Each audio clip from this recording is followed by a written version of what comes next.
Okay, so we're here. So it was a struggle. It's like so many things are going on today, and but thank God we got through the first part. Now we're in the second part of the day, and so I appreciate you guys' patience with the rearranging of the things. Well, first I want to say Happy Mother's Day. My mom informed me because I mean, here in Israel, it's like the holidays. I mean, if someone doesn't come and knock on your door and tell you, you have no idea. You know what I mean? It's just such a different reality. So, like the idea of Mother's Day is like, Thank, yo, bro. thank you, Thank you. Tony. Yeah, Because no, you. no man, no man. So yeah, so my mom, she sent me a message because we normally have a family meeting on Sundays. So they say, oh, because everyone's doing their thing, whatever. Cool. Anyways, so yeah, so that's that. It's an interesting idea too when you think about the idea of Mother's Day, right? Because on one level, obviously, we have this concept called kiva aim, which is basically like the idea, like on one level, that the Torah tells us, that that should honor their parents, right? And and they ask an interesting question about that too. I mean, I may have mentioned it before because it's a famous question. It's just like, well, how could God make a commandment for us to honor our parents? And there's some people in the world who didn't have good parents. Some people had unfortunately like terrible parents, rotten people, like really bad situations, right? So how could God make that a commandment for all of Israel, right? Not every parent of Israel is a good person, and we're talking about throughout the ages, until Mashiach comes. This is the structure. It'll be even after, in many cases, right? And so, how could that happen, right? And so the sages tackle that. And one of obviously there's different responses, but my personal favorite response was given over in the name of Rav Ashlag, is that this commandment of honoring the parents is not just the idea of honoring, the fact that, you know, um, my parents gave birth to me and they're my parents and I want to honor them, but it's also an acceptance of the perfection of where you were born and who you were born with and in the environment that you're born with, because that environment was exactly what your soul needed for its journey in this lifetime, right? It needed to have people with those strengths, people with those weaknesses, the aspects where people were strict, some places where they're, neutral, lenient, whatever. But the point is saying like that exact environment that you were born into was the exact environment that is the perfection of your life. Right? We live in a system that says like this, oh well, you want to be born in this type of neighborhood and that type of neighborhood or this type of environment, and this type of environment is labeled this type of environment is labeled that. This is the world that we live in. Again, the world that does not accept that we have a soul, so everything's external. So they judge environments on this same type of basis, which is really based around consumerism, right? It's part of business, right? Property value, all these things, right? So that whole notion that if I was born in this particular environment, in this particular setting, that this is exactly the environment that my soul needed to come into to overcome certain challenges and adversity so it could reveal its ultimate potential in its lifetime. In any other environment other than this, it would have been a failure, right? It would have been a total, total, total failure. So the honoring of the parents is honoring the perfection of the environment that you need. Because again, God told us not to eat from the tree of good and evil, right? The it's a dust. Don't eat from it. Don't eat from that reality. Because in that reality, you can have good parents, you can have bad parents. Now, that doesn't take responsibility for parents to want to be good parents. You know what I mean? And grandparents, whatever, right? But the point is saying that me, myself, that imperfection that or perfection that lied in my parents, that aspect of that personality manifest was exactly what my soul needed as building blocks throughout my childhood, throughout my teenage years, and now that I'm an adult, right? So this idea of honoring thy parents is honoring perfection, because we live in a world that says, "Nah, man, you in the wrong place." I mean, I know that's where you're born in God, blah blah blah, God, yeah, whatever. Man, you live in the ghetto. You ain't got nothing, right? That's how they talk to him. You ain't got nothing, and they put the N word at the end of it, right? That's how they talk to him. Man, you in the worst environment ever, man. It's terrible where you live, right? So this is what they tell the person. Now, if we lived in a reality that was people were leading with their souls, the inner essence, and the fact that we want to live in this way, right? We want to live in a way where we want to purify our soul, and obviously our body. They work hand in hand. We want to elevate our soul and our body. We want to elevate all these things, right? We want to connect. We want to purify all these things, right? So we lived in a society that accepted that we have a soul. You can never criticize anything where anyone's at. You can't say, "Oh, well, you're in a bad." No, you're in a perfect situation. That's what everyone needs to hear. You're in the perfect situation for your soul, right? And if you're able to carry that with you throughout your life, you remove the trap of victim consciousness, right? Because that's another way that control people, right? Is to connect them to that lower energy of victimhood. What is victimhood? I'm just the effect. I'm not the cause.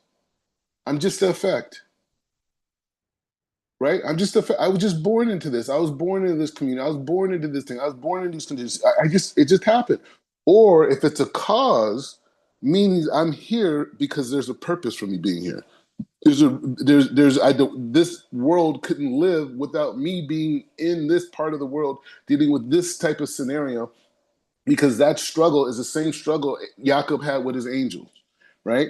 And so that struggle that Jacob had with his angel is the same struggle that every Jew has in the world, whether they know they're Jewish or not, in the entire world with their life. Everyone's battling the angel, and not only they're battling the angel, the next morning they got to go deal with Asaph. The next day, and he didn't get enough sleep. Every Jew's dealing with that. That's every Jew's life, period. So if you live in the reality that Yaakov needed those experiences to become Israel, right? To become Israel, he needed those experiences. Then you understand you becoming what was Israel. Israel was the highest expression of Yaakov. So who's the highest expression of you? Your Hebrew name. But the point is just saying that mechanism is what we're all dealing with, right? And so that whole process, we're talking about Mother's Day, and these types of things. We want to really kind of like analyze it from a Jewish perspective, right? A Torah perspective. I should probably say Torah perspective before anything. But the point is just saying that because there's a lot of different Jewish ideas, you know what I mean? And I'm not trying to this is a monopoly thing, you know what I mean? But the Torah I can speak on. And the Torah and the sages, right? And so that frame of reference and how we analyze things, we could look at a Mother Day and say, hey, you know what? Let's look at it from our tradition. So, okay, so one element is, accepting the perfection of Mother's Day, right? Of your mother giving birth to you. But why separate it, right? That's more of a non-Jewish idea, right? Because we have a commandment to honor your parents, right? So we would normally have Mother's and Father's Day, right? That would actually be more of a Jewish idea, and it would be a way to do the mitzvah akiva of honoring the parents, right? Right, that it would be literally a mitzvah, right? If they just had a holiday and said Mother and Father's Day, they would be fulfilling one of the commandments of the Torah of Mount Sinai, right? Which means that there'll be millions of people fulfilling that mitzvah. But when you separate it, then it's like, yes, you should always, I mean, it's still your parent per se, and there are a lot of single mothers out there and those types of things. So it does exist. But the point is saying that we still want to look at these things from a perspective. So let's go even further, right? So what does the idea of mother represent, right? Represents feminine, right? And And this idea of feminine, we could also apply that to the Shekhinah, right? So the Shekhinah that dwells, the spiritual dominion of the world, right? The cause and effect reality, right? As we disconnect from the Shekhinah, we have a certain reality. As we connect to the Shekhinah, we have a certain reality. Shekhinah is one of God's expressions in this reality from the endless world, right? So Mother's Day can also connect us to the idea of the Shekhinah, right? And repairing that relationship. That's again, if the soul and Torah thought ruled the world, this is how we would look at it, right? So the Mother's Day could be, the frame of the Shekhinah in the frame of what? Malchut, right? So when they say Mother Earth, right? Earth is Malchut, right? So Malchut being the manifestation of the upper lights, right? So the upper lights exist, right? Hesed Gevurah Tiferet Netzach Hod Yesod, right? And that's just pure light, right? Like the male, reproductive organ, right?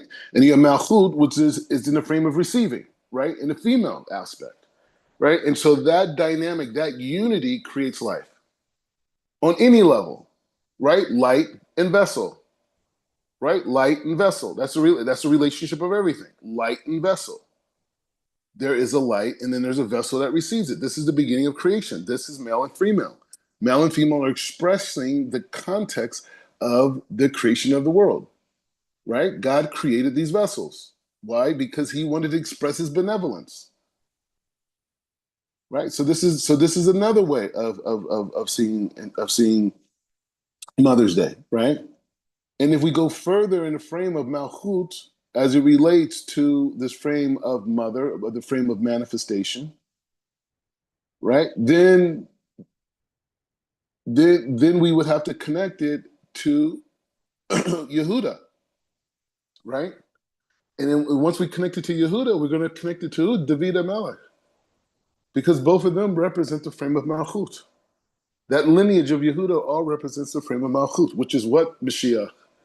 Mashiach comes from the Davidic line. So Mother Day, connecting it to the frame of Malchut, connecting it to the frame of Yehuda, Yehuda connecting Malchut to the frame of David Melech. And then from David Melech, we understand that that's the lineage of Mashiach. We could also have in the frame Mashiach. And what is this connected to with David Melech? What? It connects us to Shavuot. And that's what we're going to be learning about today like a deep dive, like a comprehensive dive. Meaning that I think we'll make it into a two-part series, but today and tomorrow.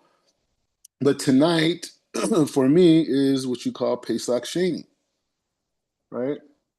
And Pesach Sheni is the time where people who were impure, right, were not able to be purified during the time of Pesach for various reasons. They were able to make that connection, right? And the connection that they make on Pesach Sheni is in the frame of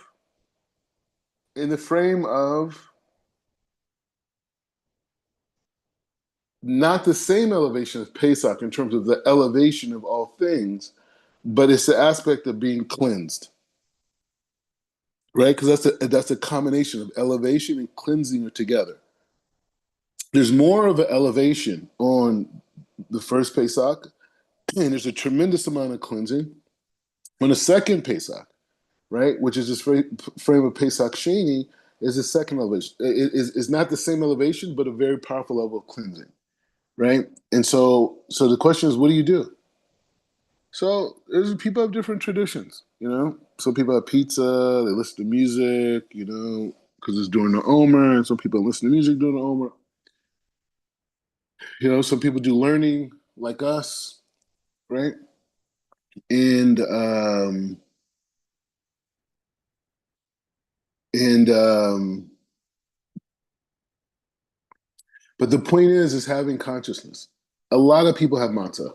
It's a thing. Some people have. It's like a thing. Some people have pizza. Some people have matzah. You know what I mean? Some people have matzah and they drink some wine. Whatever. It's different things. It's not. It's not. It's more what you need to do to get there. You know what I mean? Some people who didn't do Pesach at all would probably want to recreate their own seder. People who did do Pesach, they feel good about it, could do it. Some people could do another say. But, if you ask me what I'm doing, I'm going to be learning. I'm going to be teaching. Um, I have the gift of being here in Israel, so maybe visit some holy places. Today I was in the Temple Mount. And anyways, so um,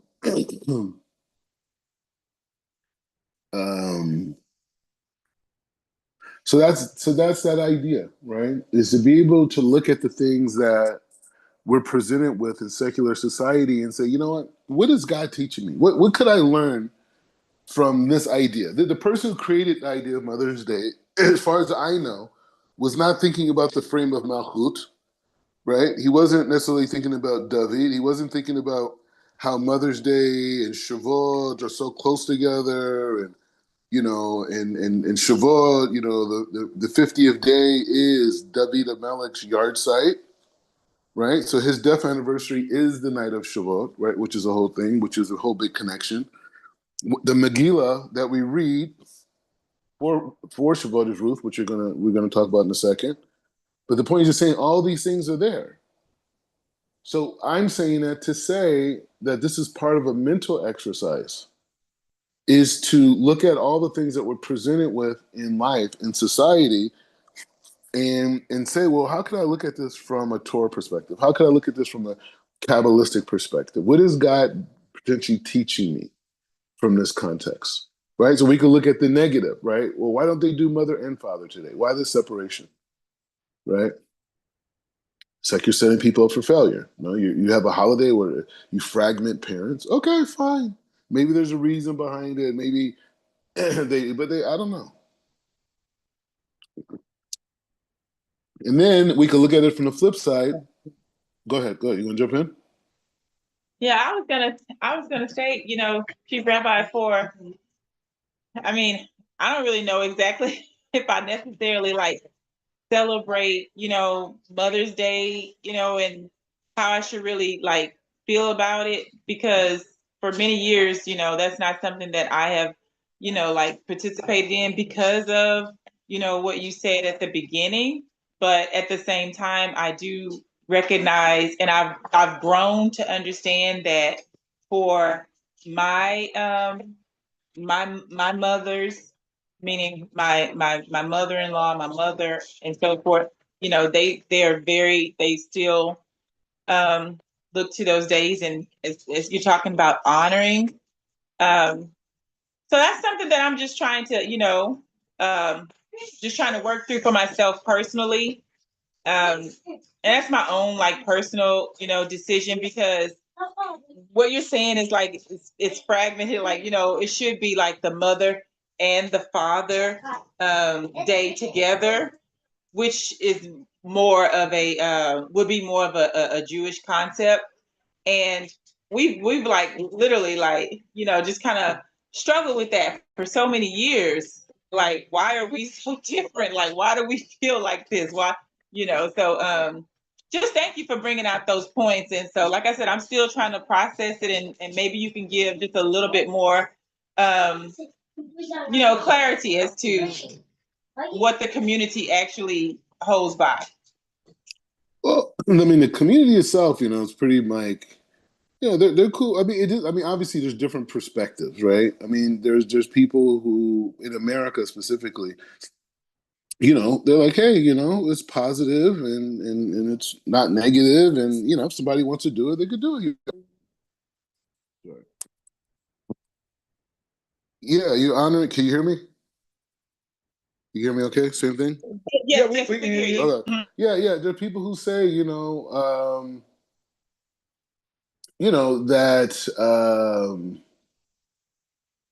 that like it's a positive thing. I mean, it's like whatever. It's like it's like Thanksgiving. You know what I mean? Like some people are like that's when they killed the Indians. You know what I mean? And you have other people, who, say, hey, no, they they had communion or whatever they call it, or they ate together. I don't know what you said, how you said it, but the point is just saying that it's not negative or positive. My only point is to say, how can I elevate it? right? Like if everyone around me is looking at a green dot and they're looking at it as a green dot, everyone in that room can have a different connection to what that green dot. It could mean a green light. It could mean an apple. It could mean, all types of things, right?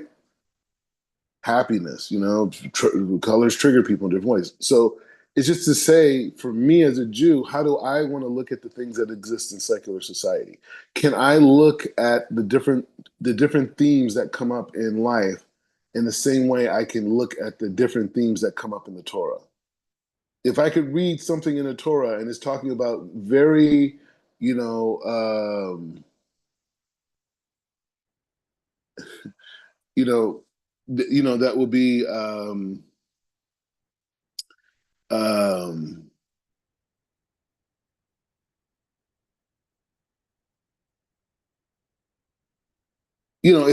if I could, if I'm going to be like in life and society, and I'm going to be interacting with everybody, I'm not limited to how they see it, and we could be doing the same exact thing, right? And I think that's one of the challenges, in leadership, spiritual leadership specifically, is to be comfortable, being alone in thought, right? So much of our like validation as human beings is like, everyone agrees, right? Like we're taught as kids, you stand up, you say something, and everyone claps, right?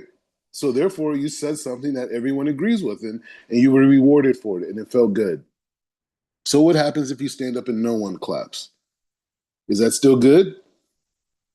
You know what I'm saying? So we train this, we have this mindset of like, you know, of groupthink, and so we got to change everyone's mind. It's like the Christians, right? We got to bring you in, we got to bring you the gospel. It's just like if you have light, just live by your principles. You will attract it.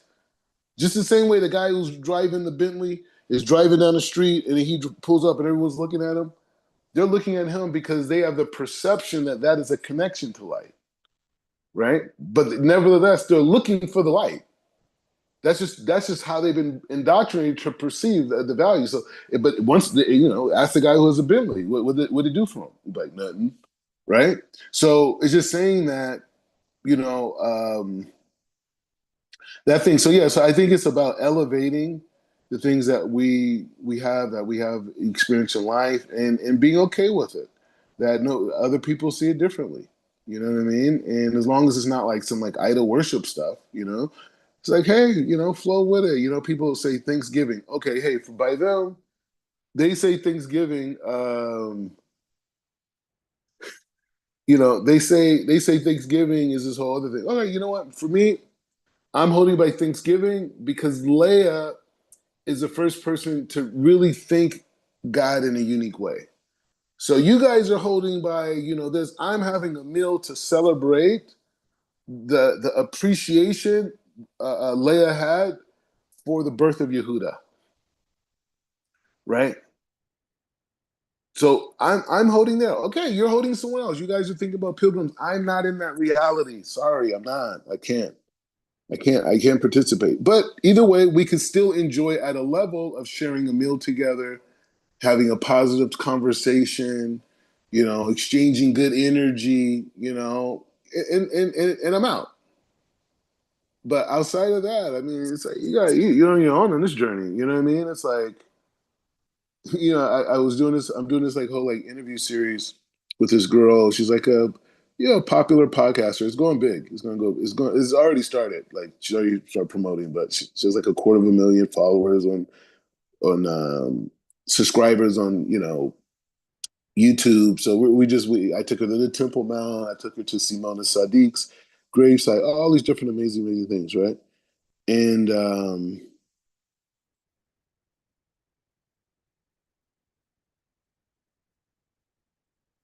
anyways, the point is just saying that I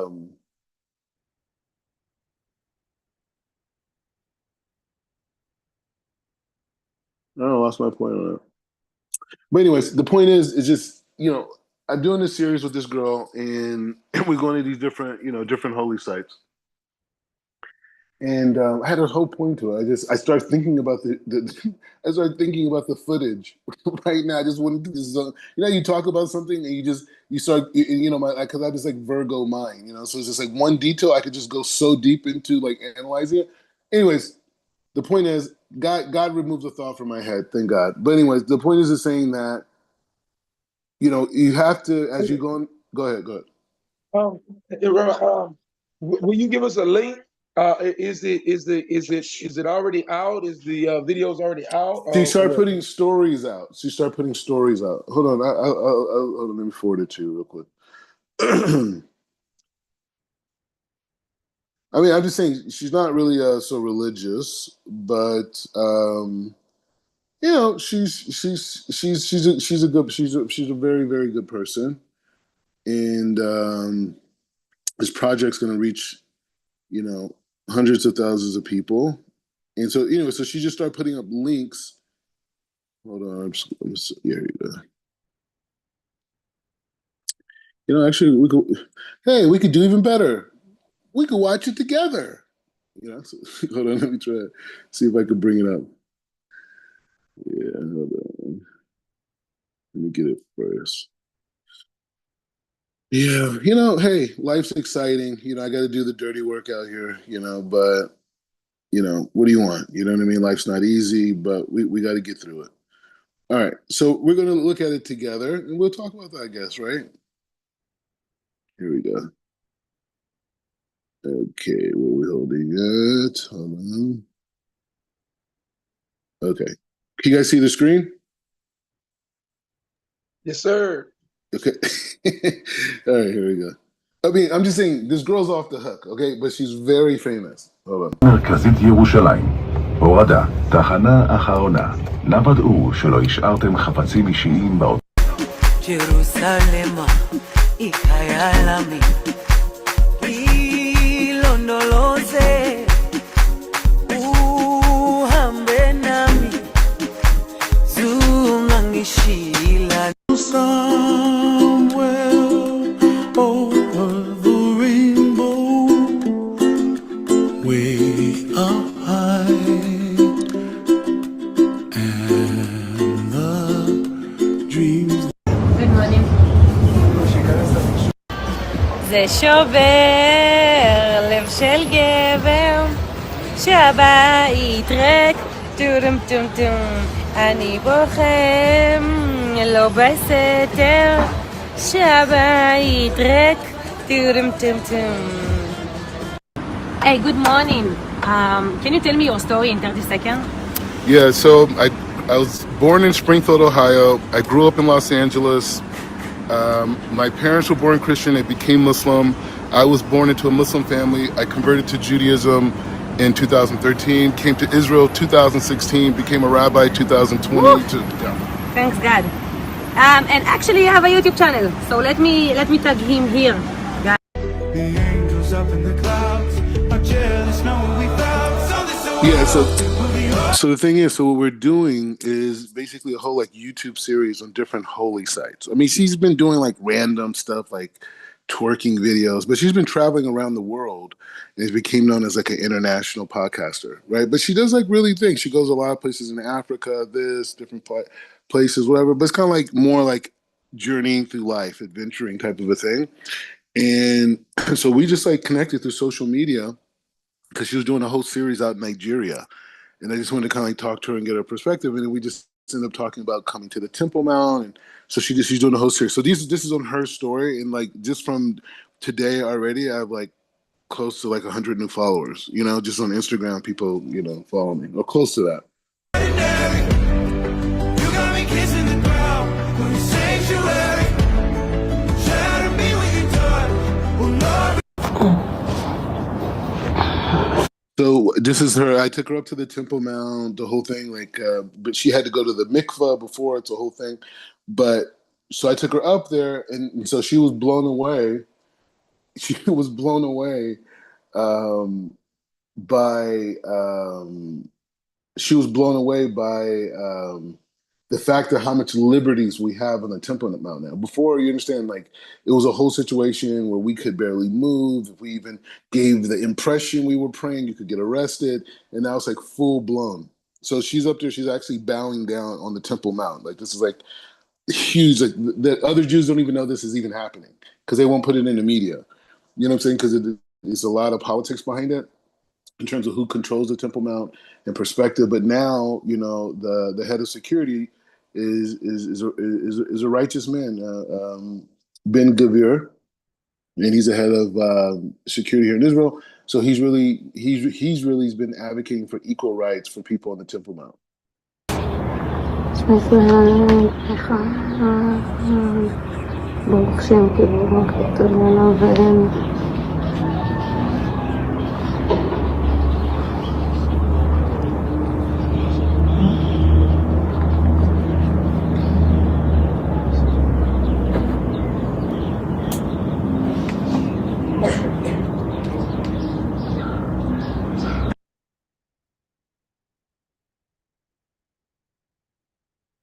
Wow. Look at that, guys.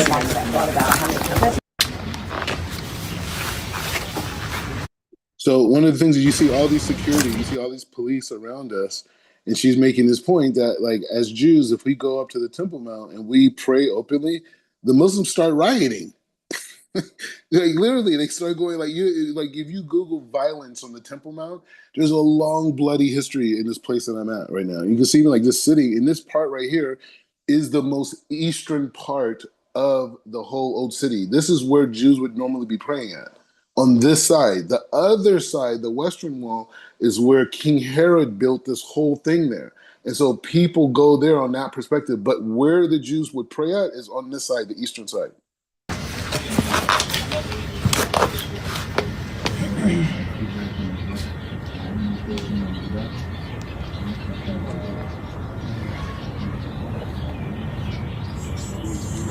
Feel like you're talking about me. Whoa.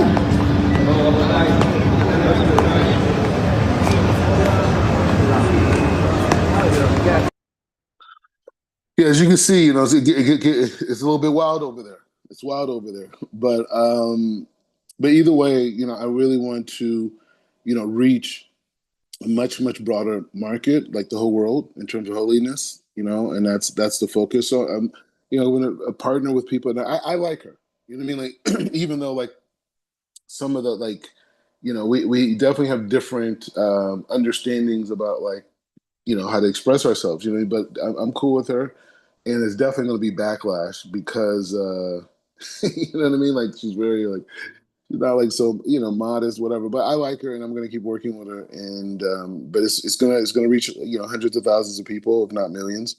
And she hasn't dropped the YouTube videos yet. Those are just like teaser points from today. So you can see like this is like my earlier day today, like just running around doing these things, and just all these other amazing things are going on. But it's all focused on pushing everything forward and I'm a partner with other podcasters too, but I just want to get as much of this information about these holy places because people don't even know this is going on. It's like secret societies here in Israel that like focus on these places and know about them, and they're massive energy portals, right? And we're talking about like connecting to the light for the soul. Like this is the place. This like that area that I was just at is the most holiest place on planet Earth.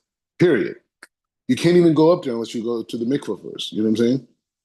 And so it's just massive light. And most people don't even, a lot of people in Israel don't think of it. And there is a push against it too, right? Because they think if a lot of Jews start going up there, it's going to create political problems.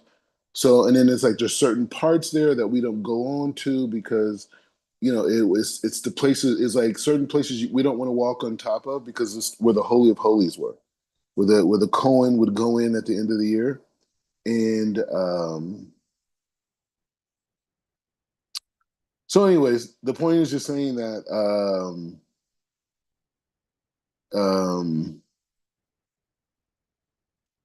so I'm doing these types of projects. You know what I mean? Like it's a thing. Any thoughts on that? It's wild, right? No, I think it's awesome that that this is being brought out. And it's interesting because when we talk about those holy sites, a lot of people, we don't understand here in the States the magnitude of the limitations that our people are going through in the land, and to understand the complexities of actually being in the land versus, what we're looking at here in the States. And so to understand that can give us that, that really makes us uh, really pay more attention to our prayers and what we're praying about. The restoration of the temple, the restoration of the offerings. It really brings it home to say, this is real time. This is it's not just something that is in our thoughts, but rather there is there are some advances that are taking place. But those advances is a reflection of the fact that there was the prohibition by an outside force prohibiting our people to actually go to a holy site. So this is good. Yeah. Yeah. So, hold on. Yeah, you hear me. So yeah, exactly. Like it's just a big thing, and there's other spots too, and the whole thing. So, um,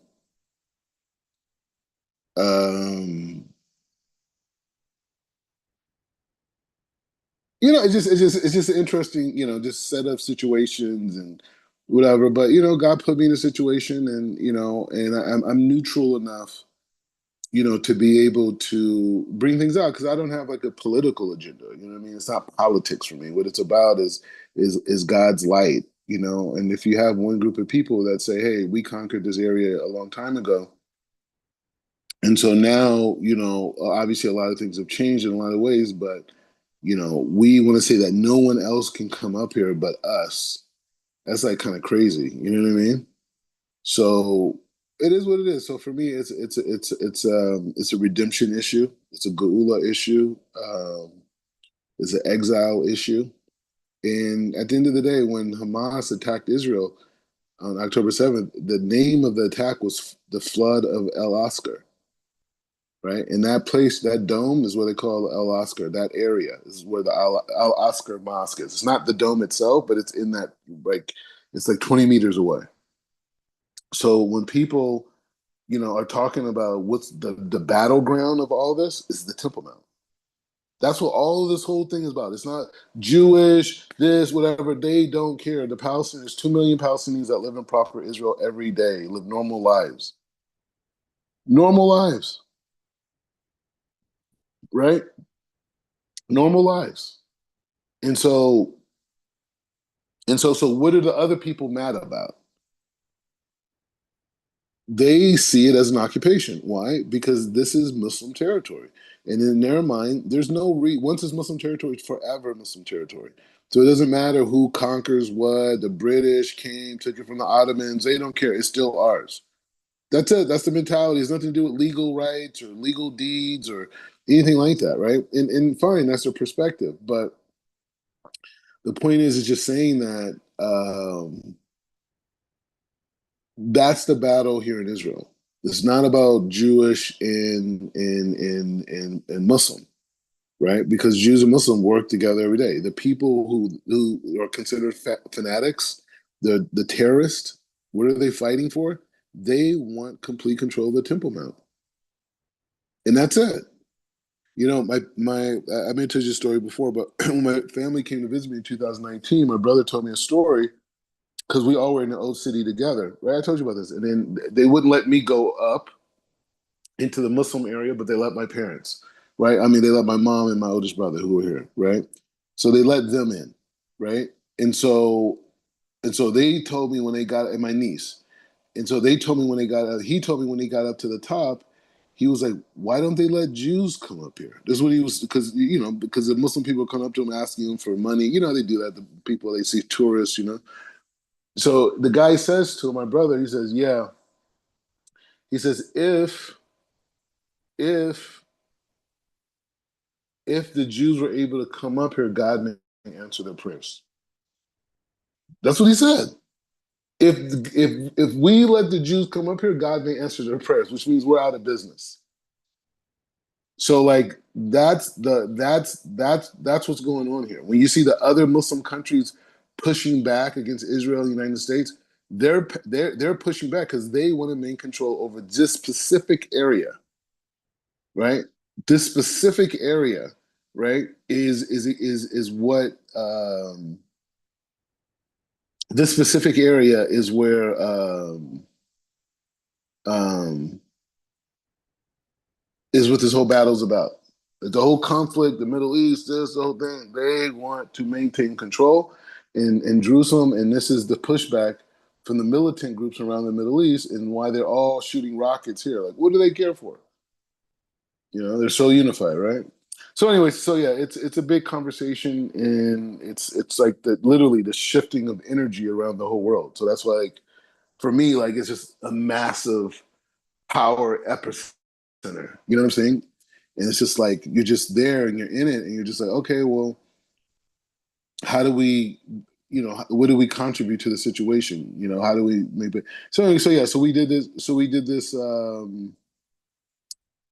we did this whole thing. So yeah, so we're doing that series. We went other places. I'm gonna have Rome. You know, we're gonna spread it out. It's not like every day we're doing stuff, but um, so yeah, it's nice. Okay, so on the point of Shavuot, right? So the idea that I want to do a comprehensive study. Rabbi Sachs wrote a great, you know, breakdown understanding of Shavuot in very simplistic language. That's why I like it. It's not like I'm not bringing a Mishnah and these different things, and which are great. And it's important because this is the Masorah. This is where Rabbi Sachs and everyone else is going to draw from, right? It's not their own ideas. However, when we're learning it, you know, on you have to, you know, being clear on the basics of everything is a great start, right? You know, the basics of everything, right? And so, yeah. All right, hold on.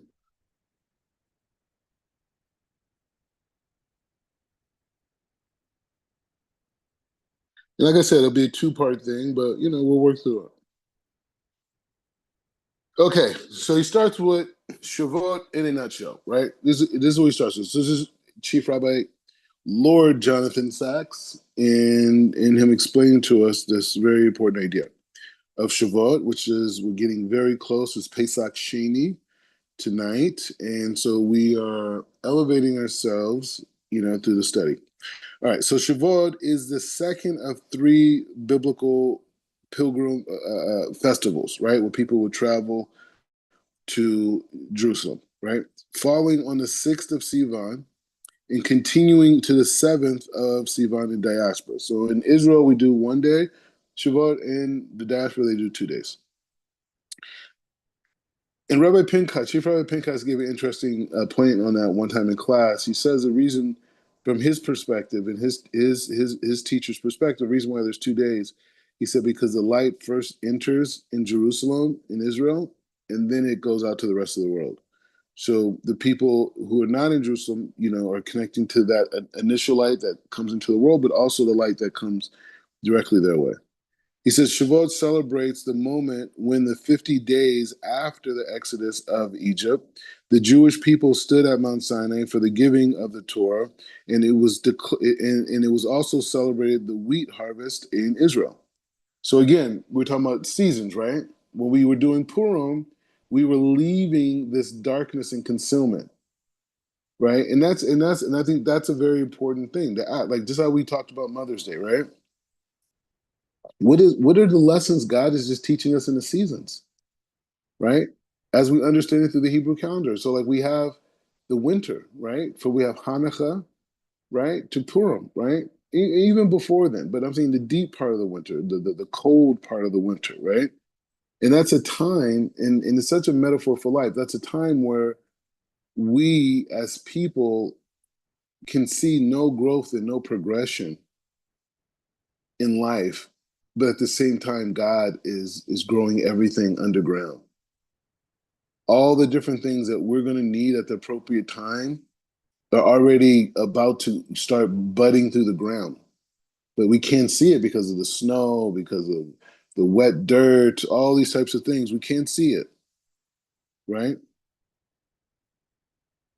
So anyway, so the point is just saying that we could learn from that experience that God is going to create darkness at times in our life where it doesn't look like anything's growing. It's part of nature. But that's what we have Purim, and Purim helps us transition out of that thinking, right, to the frame of Mordechai, from Haman to Mordechai, where that struggle, the darkness of the winter into the spring. And then we go into Nisan, right, which is the time of the spring, a Rosh Chodesh, right, and culminate it during the 15th, Pesach, right, Hag Matzot. And so now this is the spring. Everything that you didn't know was growing during that time of winter is growing now during the spring. And so now that goes on for weeks. And so what happens from Pesach, those 50 days, now you can start harvesting. Now you can start taking in that work. You can start taking in that work, right? And so that's what he's saying is that it's that time. But what are we learning? Spring is connected to non-growth, right? Winter, non-growth. Now we're in spring. Okay, we're in spring. So once it starts budding, we'll start reaping benefits 50 days, right? You could connect 50 gates, Bina, all these types of things, right? 50 gates, whatever, right? So it's all these different connections. But that's happening physically too. This is happening. Go ahead. I have a question. Can we utilize this framework of understanding in every single aspect of our lives?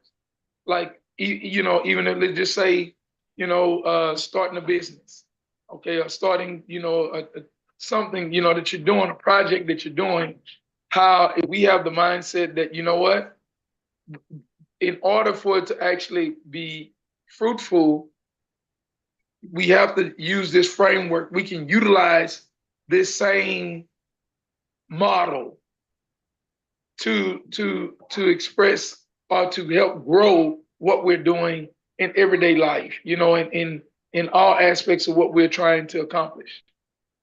Yeah, I mean, it would have to be put into every aspect of your life in order for you to use it, even for what we're talking about, right? It couldn't be gaps. It has to be continuity, right? So this is a frame of reference of reality. There's a frame of reference I learned from, life, and then there's another one. That's Abraham and Sarah, right? They had a frame of reference, and then they changed. So yeah, like I mean, it's the tree of life, that reality, or the tree of good and bad. Tree of good and bad, saying some things are good, some things are bad. The tree of life is saying everything is good because it's correcting my soul. So if everything is good because it's correcting my soul, I have to look at the world from that frame. I can't look at the world through some things are good and some things are bad.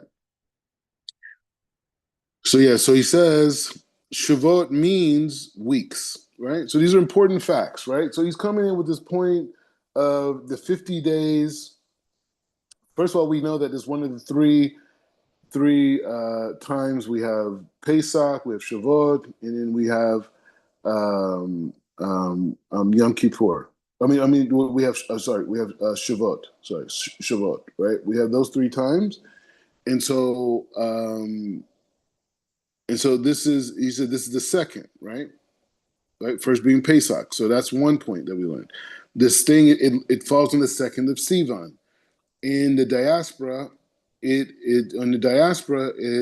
the 6th and the 7th, right? So it's 2 days, right? And Shabbat is celebrating the exodus from Egypt and the Jewish people standing on Mount Sinai. So it's a culmination, it's a unification of the exodus and the receiving of purpose. And it also celebrates the harvesting season in Israel. So he says Shabbat means weeks, as it falls 7 weeks of weeks after Pesach, right? So Shavuot weeks, right? And so, or Sheva, right? And so he says after Pesach, the culmination of 49 days, Omer period, which begin on the second night of Pesach. Because of this, Shavuot is also known as the Pentecost. I think that's what it says. So he says, which means 50 in Greek. He says, which is the 50th day, the Omer, the 50th day after the completion of the counting of 49 days. Another name for Shavuot is found in the Torah, which is Hag Chazer. He said the festivals of reaping, and Ha Bikurim, the day of first fruits. And the Talmud is also knows it as a teretz, refraining or holding back. This connects Shavuot to Pesach in a similar way that Shmini Eretz connects to Sukkot. So they're saying that it's an interesting point. So he's saying like there's a day between,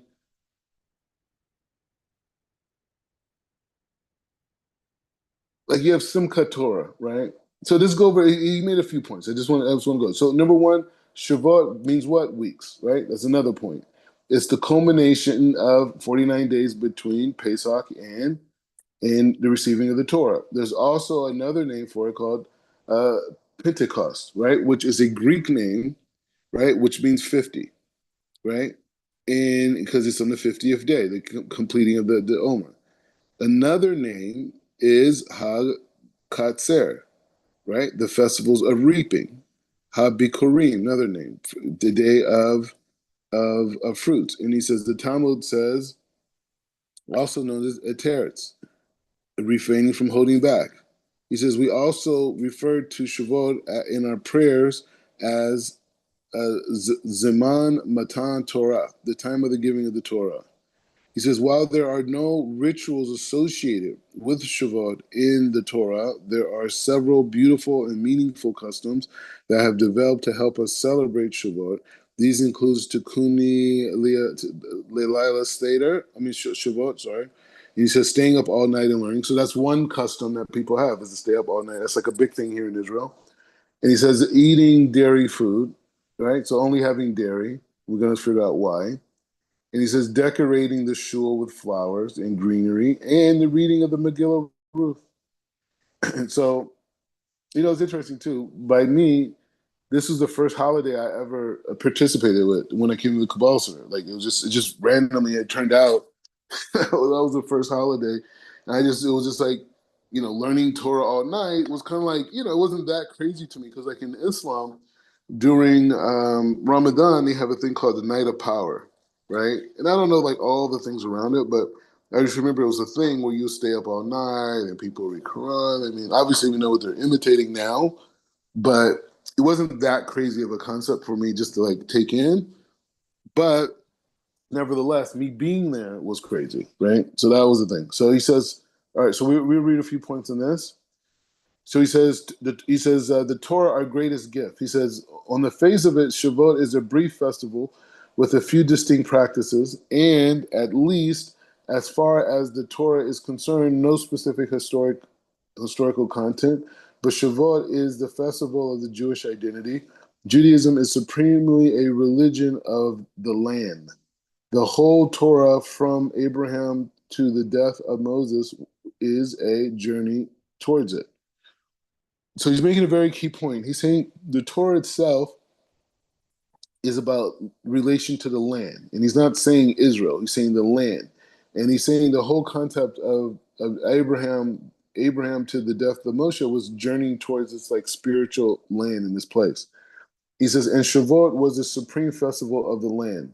There are agricultural elements on Pesach and Sukkot also, but Shavuot was the time of the grain harvest, in the bringing first fruits to the temple and declaring, my father was wondering, Amrin.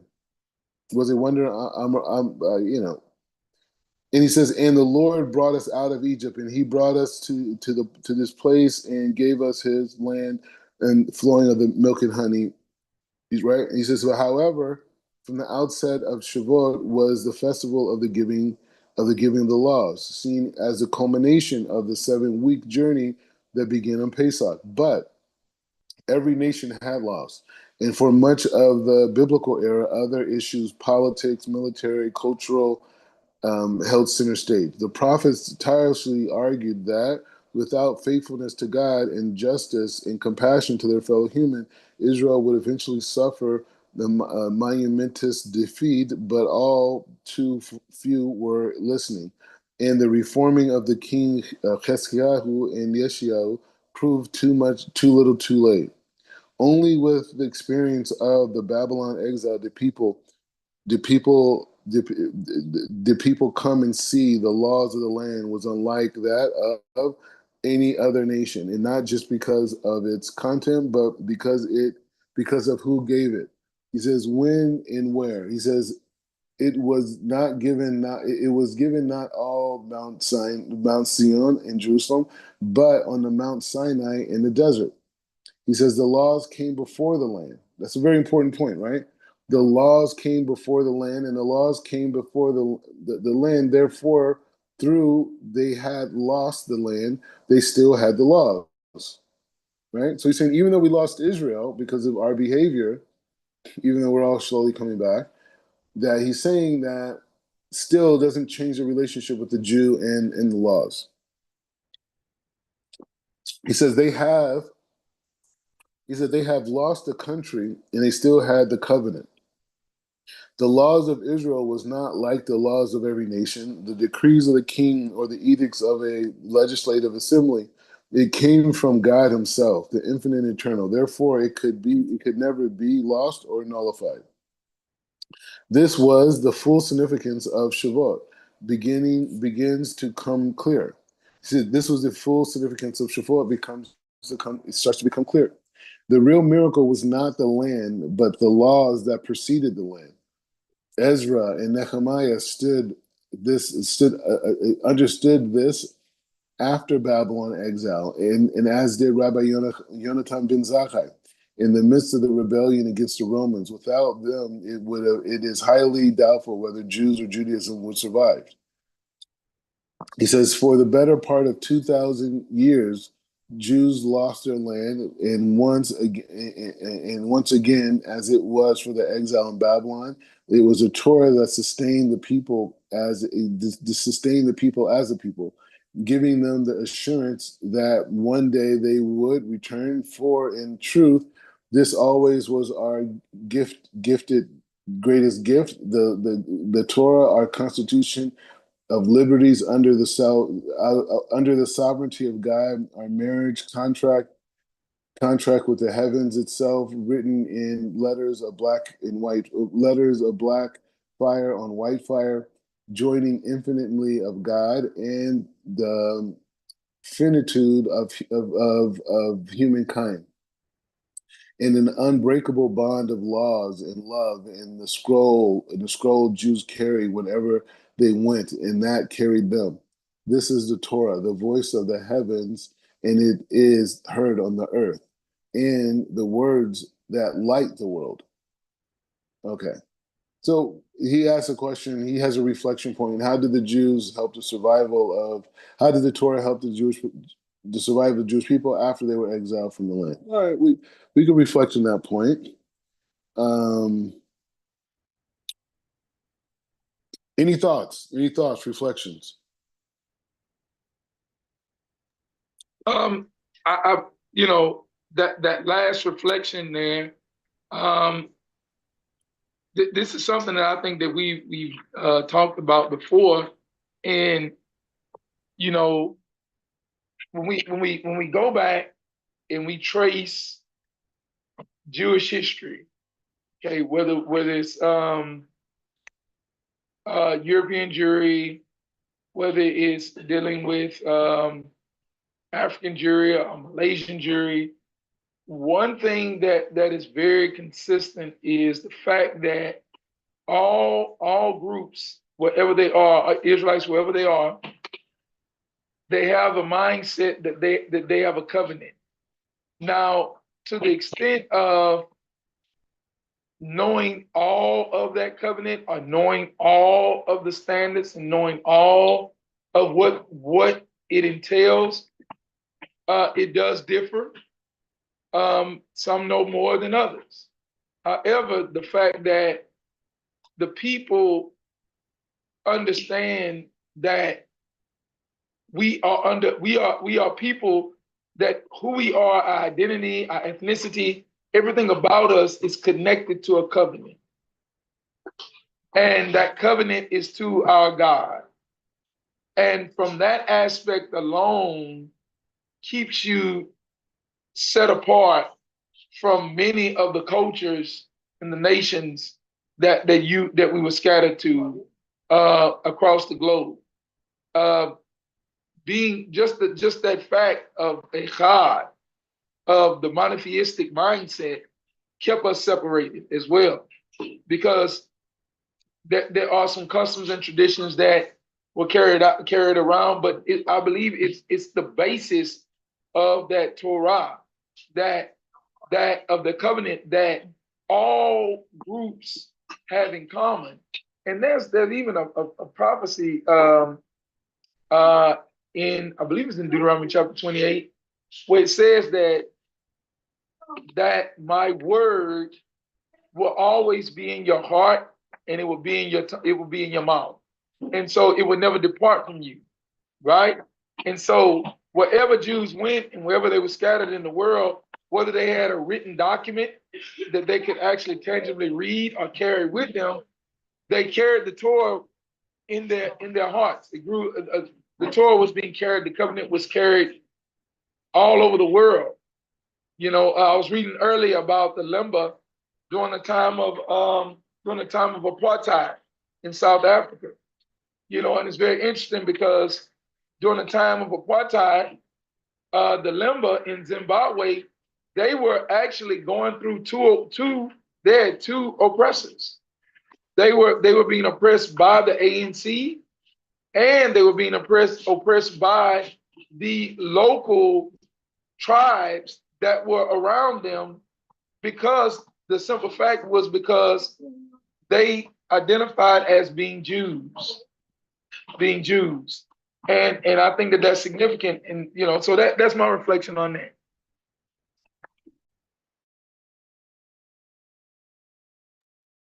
Yeah. So yeah, it's solid. It's a process, and we're building to it. You know, and we just came out of a holy Shabbat, but we got Pesach Sheni tonight, and just reflection, enjoy, right? Create your own minhag. You know, music, dancing, family, joy. You know what I mean? So but it's just being thankful that we're in this conversation, right? We could be focused on a lot of other ways of thinking. Life could have, pushed us in so many different directions. You know, we could have met different types of people, different types of relationships, and we could have went in completely different different directions at different times in our life. You know, from our teenage years to now. So the fact that we're just in this conversation and we have such an opportunity to make such a positive impact, in the world, why we're here, and I just think it's something that we should just pause and be very thankful about. And Pesach Sheni, the idea behind it is this idea of saying that the ego will tell you that because you made this mistake in life or you did this, action, that was not, in line with God, or maybe you did something that, was just negative and it hurt people, right? That you believe because you as a person did something like that, you are not the person to be like a messianic type figure for people that you connect with, right? Because everybody has that ability to be in that position, saying like, "Hey, I'm going to help other people. I'm going to push these types of things. I'm going to do that." So that spirit of Mashiach, God willing, we'll see Mashiach in our time. That spirit, we can act it out. You know what I'm saying? Like, we don't need to be Mashiach. Like, that's like a whole nother intense concept. You know what I'm saying? For me personally, I mean, I'm good on it. You know what I mean? Like people talk about Mashiach. This, like, you think about what type of, like, think about what it's like going to bed and being Mashiach. I mean, obviously he was built for it. You know what I mean? But it's just like just going to bed at night. Like even sometimes, like when I go to the Temple Mount, like the Kohen Gadol's house used to be right up there. Like right there on the Temple Mount. You know what I mean? Like he used to live there. And you just think about that, and you just think about like you're just going to bed with that type of intensity of light. You know what I mean? It's so incredibly intense up there. And it's like it's a whole thing, right? And so like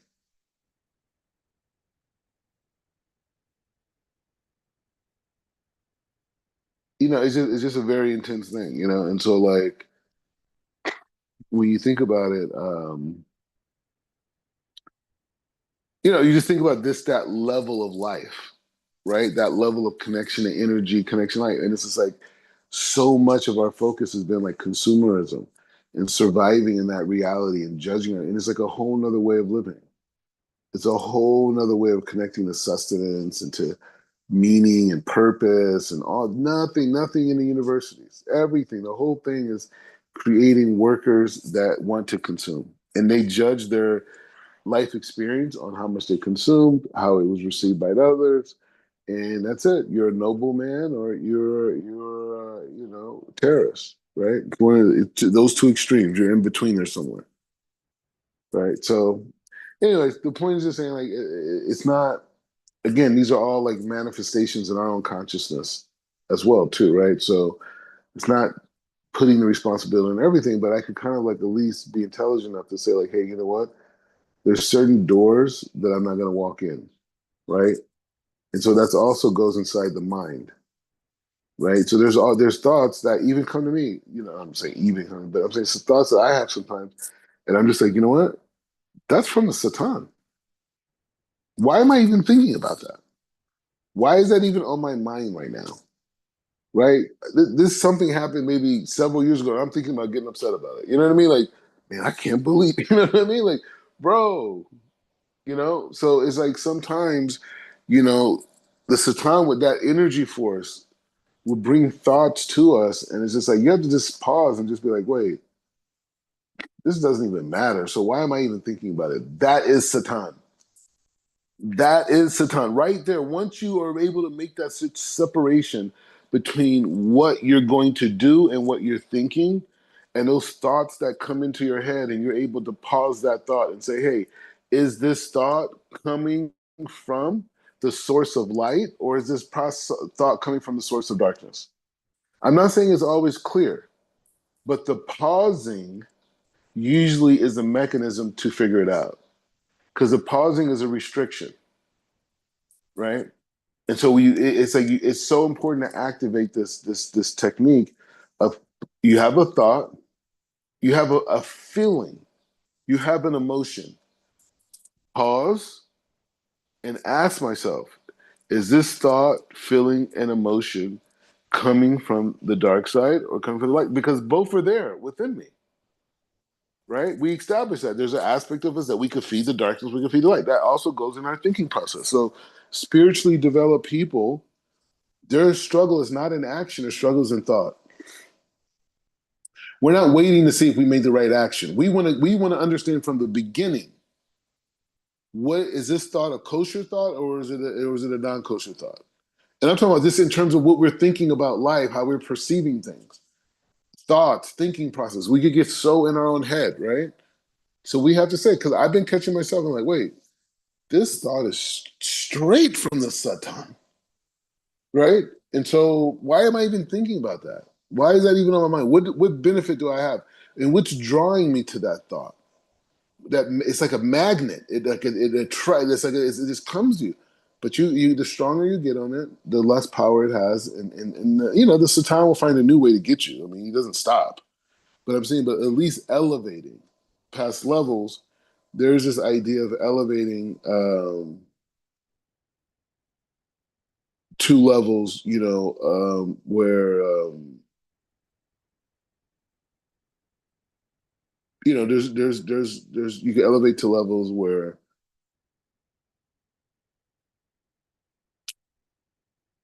You know, go ahead.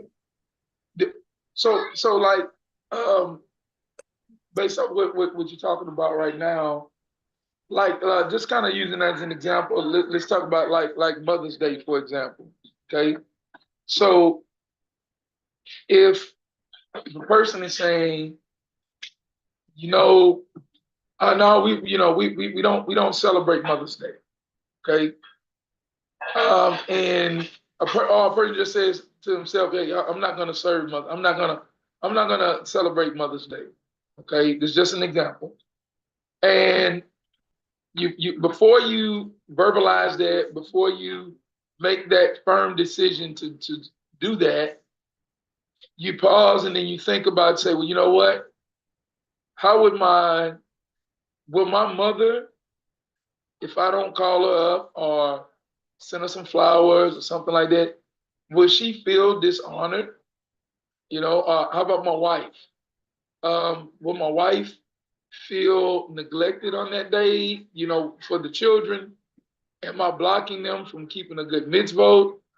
Or are we, then you kind of think about, say, well, does this have pagan origins? Or what, so is that kind of like what you're talking about, as far as in just making those decisions and identifying whether or not those decisions, although those thoughts may seem good, may seem to be what we consider to be righteous, or is that our own perception? And are we to look at those thoughts and identify, wait a minute, let me think about the full ramifications of my, if I manifest this thought. Is that what you're saying? I'm saying that a, a person is like, sitting down, maybe watching TV, maybe they're on the computer, they're on social media, whatever, and they start thinking about certain things.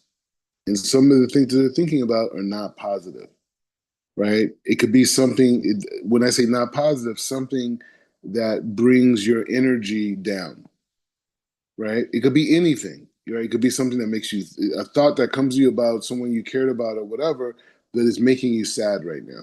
And that sadness is kind of like paralyzing your action, right? So the question is, where did that thought come from? Or a person's thinking about something and then they're really getting upset. The more and more they're thinking about it, they get upset, they're getting more upset. And it's about something that maybe happened in the past, or maybe something that could happen in the future, or something that may be happening to them now. But regardless, the thought is coming to them and is making them upset.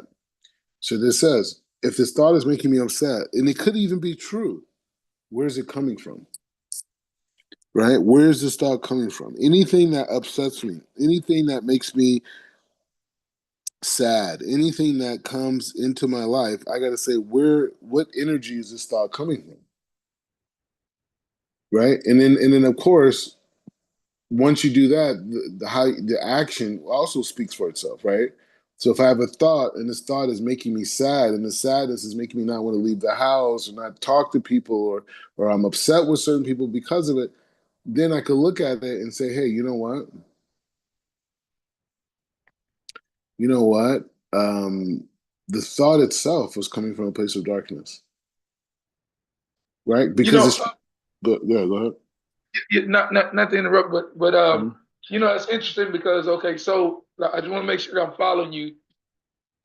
This Shabbat um was a little bit different for me, because early on in the before we had our Shabbat day meal and we did our Shabbat day Kaddish, we do some reading, and one of the books that we're reading, one of the that we're reading, talked about the word blessed, right? And it talks about the word barakah, and how it means literally to flow out, like to flow out. So like when we say bless Hashem, well, actually it's not like it's actually us asking Hashem to flow out, to flow out, or to share His light. So that changed my perception in my prayers, right? So when I think about it from the framework of what you're saying, it's not so much, it's about these thoughts that may come along that affect my emotions and affect how I respond, and even causes me to slow down in the act of being in a complete state of sharing. You understand what I'm saying? Whereas now, that these emotions are really hindering me and putting me in a situation. Whereas I'm now in a state of receiving instead of sharing.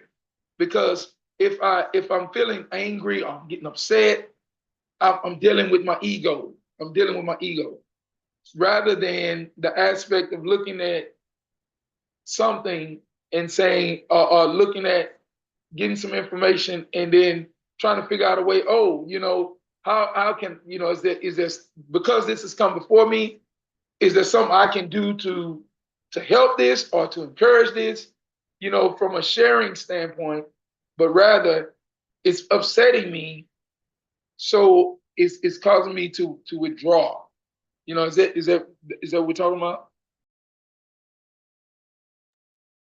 Um, yeah, I mean, like it could be so many different. Everybody, I don't think there's a general way of looking at it. You know what I mean? I think everybody they know what they struggle with. They know where they're lazy at. They know where they're, overly reactive to. They know where have at least the basis of their triggers, all these different things, and being able just to kind of look at. But people say, "Oh, wow, that thought triggered me." Well, why not take control over that thought?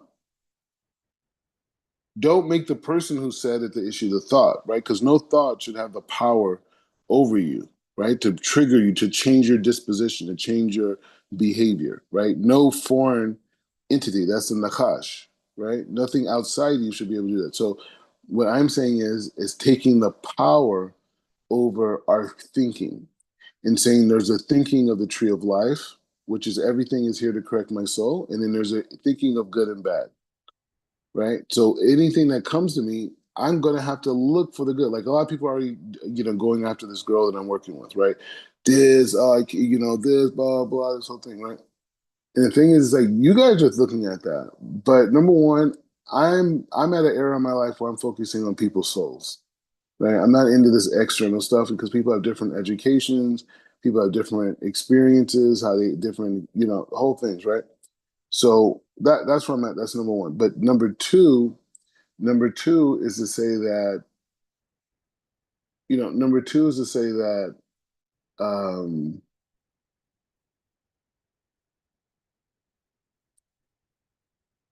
everybody everybody's unique, right? And when we're talking about taking control over one's thoughts, is being able to see that a girl like this, that in a religious community, they'll be like, no way, right? No way. What are you doing? No way, right? The content she's doing there is all this non-modesty, all this, no way. But that's only looking at the lens of the 1% reality. That's coming off of the consciousness of the surface world, right? The surface world, right? So the surface world, she has a different outfit on than this other girl, right? And I'm talking about just in terms of connection, in terms of doing projects, being visible with all these types of things, right? And so the point is just saying because of that perception, you'll miss out on the whole 99% of an individual or a situation or an opportunity. And so because she's praying on the Temple Mount. You know what I'm saying? Like she's praying on the Temple Mount. She went to the mikveh. She did a whole video thing on her going to the mikveh. Now, I mean, obviously she didn't. I mean, I haven't seen it, but I'm hoping the girl was modest, right? But the point is just saying that. But she did that, right? And people are seeing that, and she's praying and she's bowing down the Temple Mount. Okay, fine. She's wilding out. She's there. She's not. Okay, but I mean, like that's how she was. That's how she grew up. You know what I mean? Like there was no yeshiva there. That's like for the elites. Like the rich people. They could send their kids away to learn for years.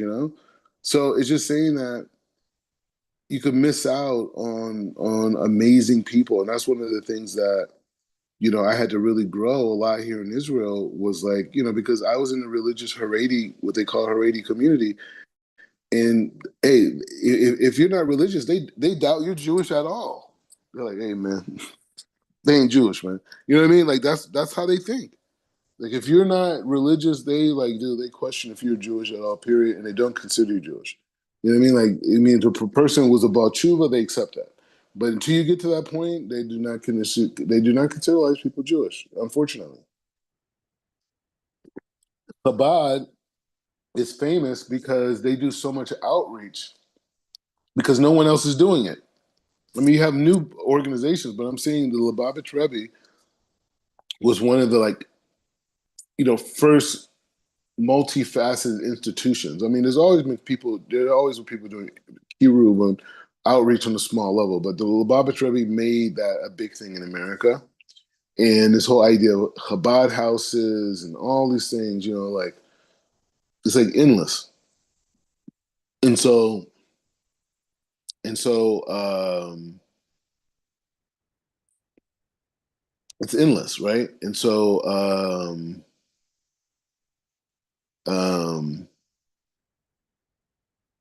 but that's because there was an absence of that, right? And so that absence of that outreach was why Chabad was such a huge thing, right? And so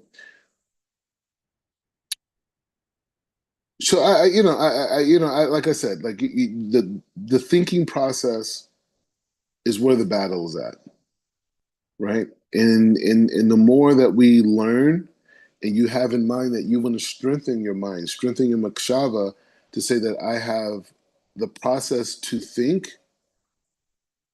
but then there's ideas, right?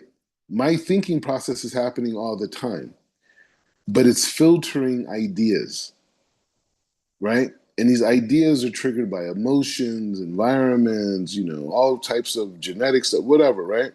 But the point is just saying that's what I'm dealing with. So I'm sitting here and I have a thought. Now I could act out that thought, or I could pause and say, hey, where's that thought coming from? It's a high level. It's a high level, right? But one of the things that can help you get there is the fact that knowing that every thought has an angel, right? Every thought that comes to you has an angel that's bringing it to you. And you can connect to that angel, right? So you don't have to judge a thought. You can see, like, where's this angel coming from that's bringing this thought? Is this a good thought for me? Where's this thought taking me? Let me analyze where this thought is taking me. Don't let it take me there. Let me analyze where that thought is taking me. Like, is this thought? Where is this thought? Where's this thought taking me? Right? Where are we getting to? Right? And so we have that. We should have that experience, right? And Shabbat's also a great time to analyze that, analyze our thoughts, analyze our decision making, how we perceive things that are going on, things that we did in the past, and go and question ourselves, like, what was I thinking? Where was I at? Where was I at when I was making those decisions? Where was I at when I had that thought process? Right? Where was I at? What was going on in my mind? What were the conditions that made me perceive it this way? The same way I would do it in the Torah, right? When I'm trying to understand the sages and why they thought, I'm looking at the conditions, what was going on, what their teachers told them, how they faced it, their upbringing, everything, right? We analyze everything to get a picture of who this person is. So why can't I do the same thing by myself, right? And I could look at myself and I could look at all these different elements that built my thinking. I think this way because my dad thought this way. I remember I used to, I volunteered as a teacher with sixth graders, right? It was a long time ago. And I was like teaching, sixth graders entrepreneurship. I was working with UCLA. It was like a whole thing, right? And I remember there's this one kid, I think, I don't know, his name's like Hector, Eduardo, I don't know, one of these such a thing, but he was he was a Hispanic kid. And, he was just non-engaged, right? He was non-engaged, in the class. And so at this time, I was like really experimenting with this thing called thinking maps, right? You guys do homeschooling. I'm sure you guys probably know about thinking maps. And so, like, we had different designs, whatever. And so one of the designs that I had was like, the origination of thought, right? And so we took something like school, right? And we'll put school in the middle, the thinking map. And then next to that, or outside of that particular circle, right, was another circle that was connected, right? And we were like, well, what do you think about school? All right, school's whack, right? This is a kid, he's not engaged. He says, school's whack. Okay. So where did you first learn that school was whack? My brother told me. He told me school is stupid. School is whack. Okay. So your brother told you this. So why did your brother think this? Oh, because my brother was having a lot of problems in school. My parents were getting upset with him. And so he told me school was whack. Ah. So your brother's perception of school being whack had to do with his experience in school. You say, yeah. So now why does that have to do with you? Why does his experience and your experience have to be the same? Well, he's my brother. I know, but you guys are still different people, right? So anyway, the point is just saying that cognitive process, right, to understand how I got to a particular resolve or a particular position, right, is what the sages are attempting to give us, right, is this ability to see the stages. When we talk about different worlds, different sphirot, right, we're talking about stages of progression. Right? When we're talking about the different levels of kingdoms of existence, these are stages of progression, stages of intensity, stages of clarity, stages of desire. Those exist all within inside of us. Everything we're reading about externally exists internally. Right? And so right now in this conversation, we're focusing on the thoughts and how they're received. We're not addressing our thinking process. We're saying thoughts and how they're received, emotions and how they're received. Right? Because sometimes when you're getting close to opportunity, the Satan will come in and give you false concepts that would make you paranoid.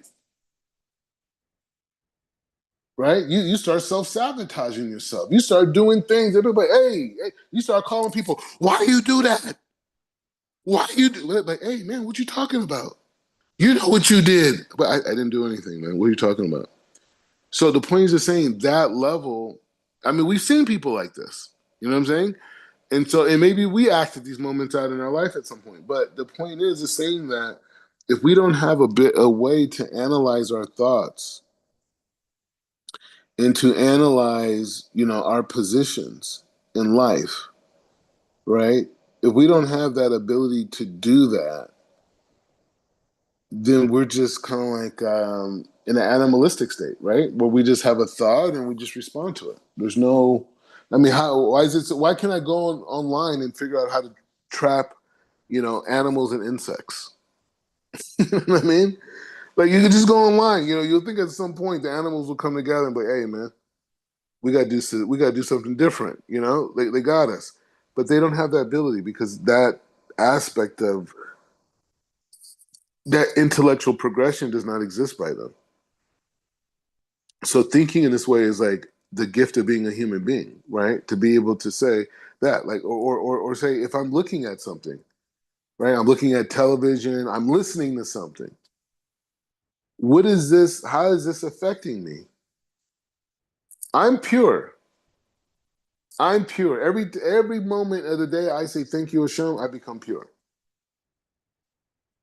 But I can take in impurity, right? That's what we're learning about. So now that I understand I can take in impurity, is this that's coming into my life, is it bringing purity or impurity into me? Is this music bringing purity or impurity to me? You could, if you want to be, if you want negativity on top of you, hey, there's a whole catalog of music for you. You could hear about how disgusting women are. You could hear about how how it's okay to kill another black person. You could learn how to fantasize about selling drugs to another black person. You could learn about how to make another black person jealous by having more than him. You can learn all that, all those negativities. You can get that. My question is, how does it benefit you, right? And that's having that pause consciousness, right? Where you can sit back and you can say like, okay, I feel this way, or this what I'm hearing is making me think that way. Now I have to analyze that. I don't have to respond to every what's being presented to me. I have the ability to pick and choose. I can separate the good, the rotten fruits from the good ones, the ones that have mold on them versus the other ones, right? So I have the ability to do that. So there's certain thoughts, there's certain ideas and certain emotions that are not going to allow me to be successful, and they're going to hinder my progression. So I got to be aware of that, right? Especially young people. I got to be aware that there's going to be thoughts and ideas that come to me that can destroy the greatness I'm supposed to achieve. Will set me back 10 years, right? And so this system of the Torah is a code that allows us to navigate. To navigate. If I didn't get connected to Kabbalah at a young age, I don't know what would have happened. I could have met this guy. Instead of giving Torah, I'm sitting up here doing all types of weird stuff. Out of the game. You know what I mean? Talented guys are out there doing amazing stuff, and it's meaningless, and they're making hundreds of millions of dollars. Meaningless. It's damaging their soul. They're preaching and talking about things that are only making people further away from God. And they got to live with that. Oh, but I thought it was right. Everybody agreed with me. No, that's not what this game is about. Anyways, so I think we're moving forward in this frame of Shavuot, it's Pesach Sheni, new beginnings, second chances, and just moving forward, and just knowing that we're blessed. Knowing that we're blessed, and knowing that just being appreciative, you know what I mean, and just moving forward and saying like, hey, you are the solution, right? That's ultimately what the concept of Mount Sinai is. You are the solution. You're not the slave. You're the solution, right? So when we start seeing ourselves as the solution for humanity, not one person, right? Because that guy who thinks he's the one person, his whole job is convincing people he's the one person. Let's deal with the world. Let's deal with the people who are starving. Let's deal with the people who don't have God consciousness. How do we change the system of thought in planet Earth? How do we connect the thinking process on planet Earth, connecting it to God, to Hashem and Hashem's will? How do we do that? That's the conversation.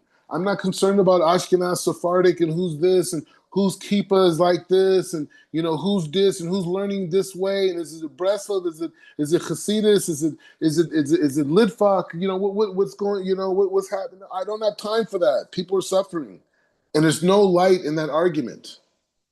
Who's Jewish? Are the Igbos Jewish? Limba this, black people this. Who's Jew? I don't care. It doesn't matter. I'm a Jew. I'm supposed to remove pain and suffering from humanity. That's my job. It's not a country club. I'm not here to chill. I'm not here to chill. There's people suffering in the world, and it could easily be changed by just a few basic ideas. And this is why we're created in this world. This is why we were created. When we care for other people, you transform yourself from the desire to receive to desire to share. So there's billions of people to care about. So all this other stuff is just so lightweight to me. I can't get into it. I'm too big. I'm sorry if that offends me. I'm too big. I can't deal with these like mediocre concepts. I see billions of people in the world. I'm praying.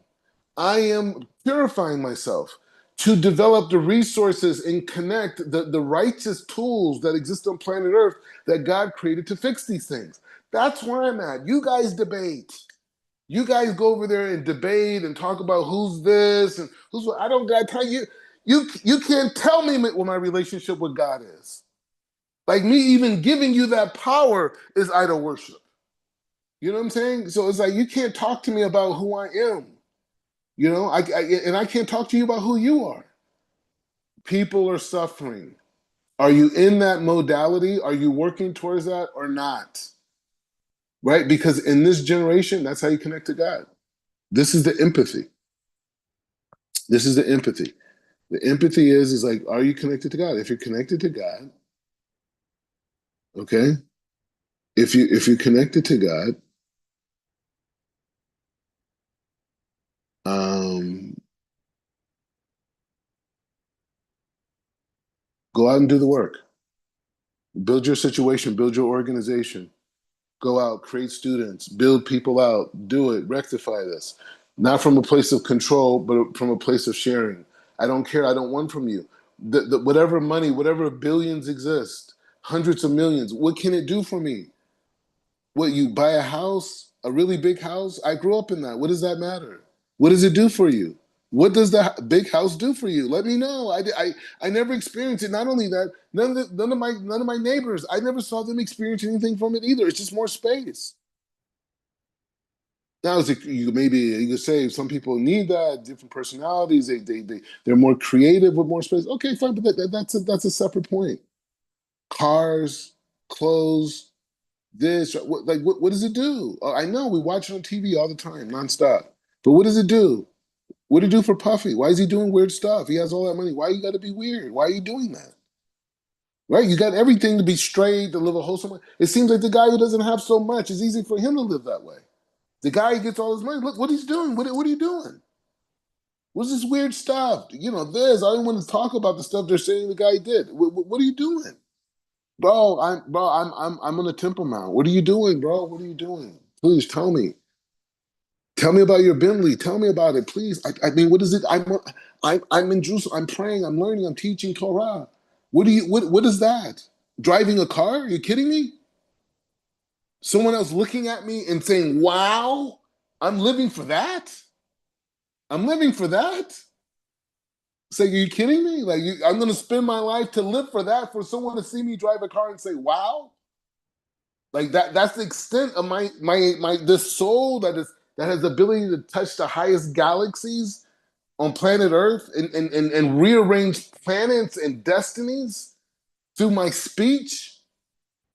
And I'm gonna sit there and waste my life because you put it in my face 24 hours a day, 365 days a year for decade after decade after decade. And now I'm supposed to believe that. Hey, I see why it works. But you didn't get me though. Nobody from Calabasas. Okay, nobody took it this far. I'm gonna keep saying that too. They couldn't even imagine this level. Let an African American, let a black kid get into a situation of comfort and have parents that have some level of recognition of who they are as people and greatness of who they are as people, and let them pass that on with resources. This is what happens. I turned up on everybody. It's war against thought. I'm against thought. I've declared war on thought. Whoever's with me is with me, but it doesn't matter because we're going out against thought. They're talking about religion. This no, it's about thought. I'm on this logic of, you know what? You guys said you guys are denying the soul. I declare war. I declare war on everybody. Everybody who denies the fact that we have a soul and the soul has needs, it's war on site. On site. I'm turning up on everybody. You see what I'm saying? So that's where my whole thing is at. It's war, but not on a low level war. These fools are shooting rockets. No, I'm fighting consciousness, right? And so that's the whole concept. So I started my learning institution, Yeshiva Sanhedrin. We're building out books. Obviously, we have great partners like Chief Rabbi Pinchas, who totally believes in his vision, and I have the Rabbanut and rabbis all around the world that support what we're doing and have our back. But at the end of the day, I got to do it. I got to do it. Chief Rabbi Pinchas, he's doing Africa. I don't want that challenge. You know what I'm saying? I'm reconnecting Black folk with people in Africa. We all gonna make some money together. You know what I mean? That's where we at. He over there. They got tribes and villages and languages, dialects. Hey, that's why he's a chief. That's why he's Chief Rabbi Pinchas. That's a whole nother level. Like, no, we got it. We got to get on some of this money. You know what I mean? And it's not, and I just gave you a speech against anti-money. I'm saying we need resources to build the platforms to share more. You know what I'm saying? Like that's what it's about. It's not saying like, oh, we live in like, we nomads. No, we need luxury as well. We're Americans. Stop it. Stop it. We need luxury too. Stop it. We need to be relaxed. We need to be relaxed, right? And we need to be creative because we're bringing down light, the kohanim. So it's just saying that like we're in that place, but it's not that luxury is going to fulfill us or we're striving for that. No, that's a necessity. Like I need to wake up, I need to put on shoes when I go out and I walk somewhere. So that's what luxury is by us, right? We're teaching, we're building, we're developing, right? And so that environment allows us to be in a state of non-need, right? The Kohanim, when they were elected, to whoever was a Kohen Gadol, everybody put in money and made sure he was like he was wealthy, so none of his judgments were compromised. You know what I'm saying? Like he had to be in a pure state. So that's where we're at. So I'm not saying I'm not on some pilgrimage movement, but I'm saying it's war against any institution, whether it's Jewish, Christian, Muslim, atheist, I don't care who it is, that anybody who denies the soul, we have an issue with you. I'm the movement is talking to people about it. We're creating every day new frames of references to communicate this to people on a mass level. Go ahead. Go ahead. Chief Rabbi, I was going to ask you, like, Mm, in regards to going to Nigeria, which I know mm, that's one of the things that you talked about, as a part of your plans to go to Nigeria. What mm. is the, like there in Nigeria, is there already like a synagogue set up there or the mikveh set up there, or do they still, just go by the river? Or what are the kind of, structures there as far as when you get there that you'll be involved with, or is it, you're just going to be going to kind of start getting these things up and going? No, no, no. They have no. They have 20. They have like 25 synagogues. They have yeah. I mean, there's like they have their own communities in different areas. Like, they have a whole thing. I'm going there to help them create like a rabbinical courts, right? So they could do their own, so they could function independently as a community, and then they could build their credibility as a community with other communities around the world, other Jewish communities. Because right now, they're seen as individuals because they don't have that infrastructure, right? And so because they don't have that infrastructure, they can't go to a community in Brazil and say, hey, we're here, blah, blah, blah. And they say, yeah, we accept you guys, blah, blah, blah. Or a community in Israel or a community in America or a community other places because they don't have infrastructure to do that. You know what I'm saying? And so from that standpoint, like my direct involvement with them would be, with the authority of Chief Rabbi Pinkas, is to set up rabbinical courts in all the different cities that are there so they could govern themselves and then create situations where they could collectively govern and create like collective councils that make them independent so they could do everything themselves. They could do their own, they already do their own circumcisions, but they could have their own divorces and weddings and, meaning ketubot, they could deal with issues of, I mean, anything that would involve a Jewish community, like you're saying, mikvah, this, all these different things. So they're pretty developed. They're by far the most developed in Africa in terms of Judaism. They have scribes there. They do their own circumcisions. They have moils. Some of them are able to write Sifri Torahs. They're very like sophisticated. So they have that. They have. I don't know how the mikvah thing is set up there. It's a great question. I don't know, but I do know that girls in Nigeria have asked me, or women, sorry, have asked me questions about laws of purity, and asked me to teach it as well. So they already have a culture where that's like a thing. So the details of those things, I don't know. Now that's one position. Another position with the Nigeria thing is the Nigerians, in essence, are the people that the Nigerians are the ones who are going to sell the African Americans. It's not me. I'm just going there and I'm just going to be on platforms that tell the African Americans to listen to the Nigerians, to give them their ear. And so the Nigerians will explain to them, as they explained to me, transatlantic slave trade, their history with Judaism, their history with Christianity, how black people in Africa were never Christians. They forced them into Christianity in the 19th century, through various different methods, some governmental, some other institutions, organizations, whatever, but it's a whole thing. And so you just let them talk it out, and so that's really my main focus. And then utilizing, like the rabbinical decrees by various, contemporary rabbis who've ruled on this situation. There's, several rabbis have made rulings on the Igbos, and then you have to connect the Igbos, and not just the Igbos, but other tribes in West Africa that are also Israelites, and then connect them to the transatlantic slave trade. Right? Then you got to connect it to America. So that's the connection point. So I'm going back and I'm saying, hey, black people, they've been lying to y'all, man. I know who y'all is. But yeah, man, I was talking to Africans, man. Holler at them, man. I went over there. I lived with them. I checked out myself. Holler at them. And many black people already know this in America. I'm just talking about on the mainstream level.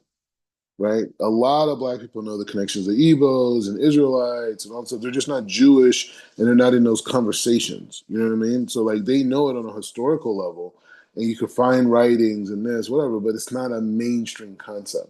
It's not a mainstream concept that the average kid, African American kid in America could say, oh, well, I come from this and this and this, and this how this will thing.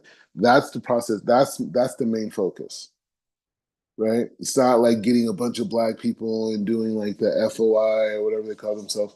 It's not this type of thing. The point is institutionalizing the relationship with African Americans in Torah. Right? That's what this is about. So, okay, when we go back to and I think that is awesome vision, awesome plan that's much needed. Now, when we talk about economics and whatnot, from what aspects of what goals of, where do you see that funds need to be allocated towards in order to be a success, in order to actually have this materialize? Like, in what areas are resources needed? Like, in what scope?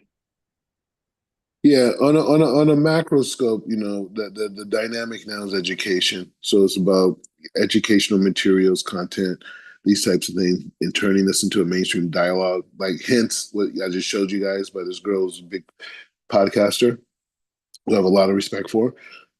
She's got a lot of. I'm going into Temple Mount with this blogger. She doesn't even know the response that's about to happen from this, because everybody's about to get involved in this. It's probably the hottest topic going on that's not being talked about is this. And so we're going up there, and there's some of the statements that are being made by her, which is like, oh wow, the Jews can't pray up here without being attacked by Muslims. That's a real thing, but that's like the world. So anyway, so it's going to be a big thing. But the point is saying that I'm already starting that conversation of Temple Mount, light. This is the source of light of all humanity. I'm here. I'm testifying. It's real. Okay? Now, once we establish that, next battle is soul. Soul, light. Okay, there's a soul and there's light. This is who we are as human beings. And then you come into the concept of the commandments of the Torah and the arguments that the Torah makes and the sages make, that these are tools for the soul, right?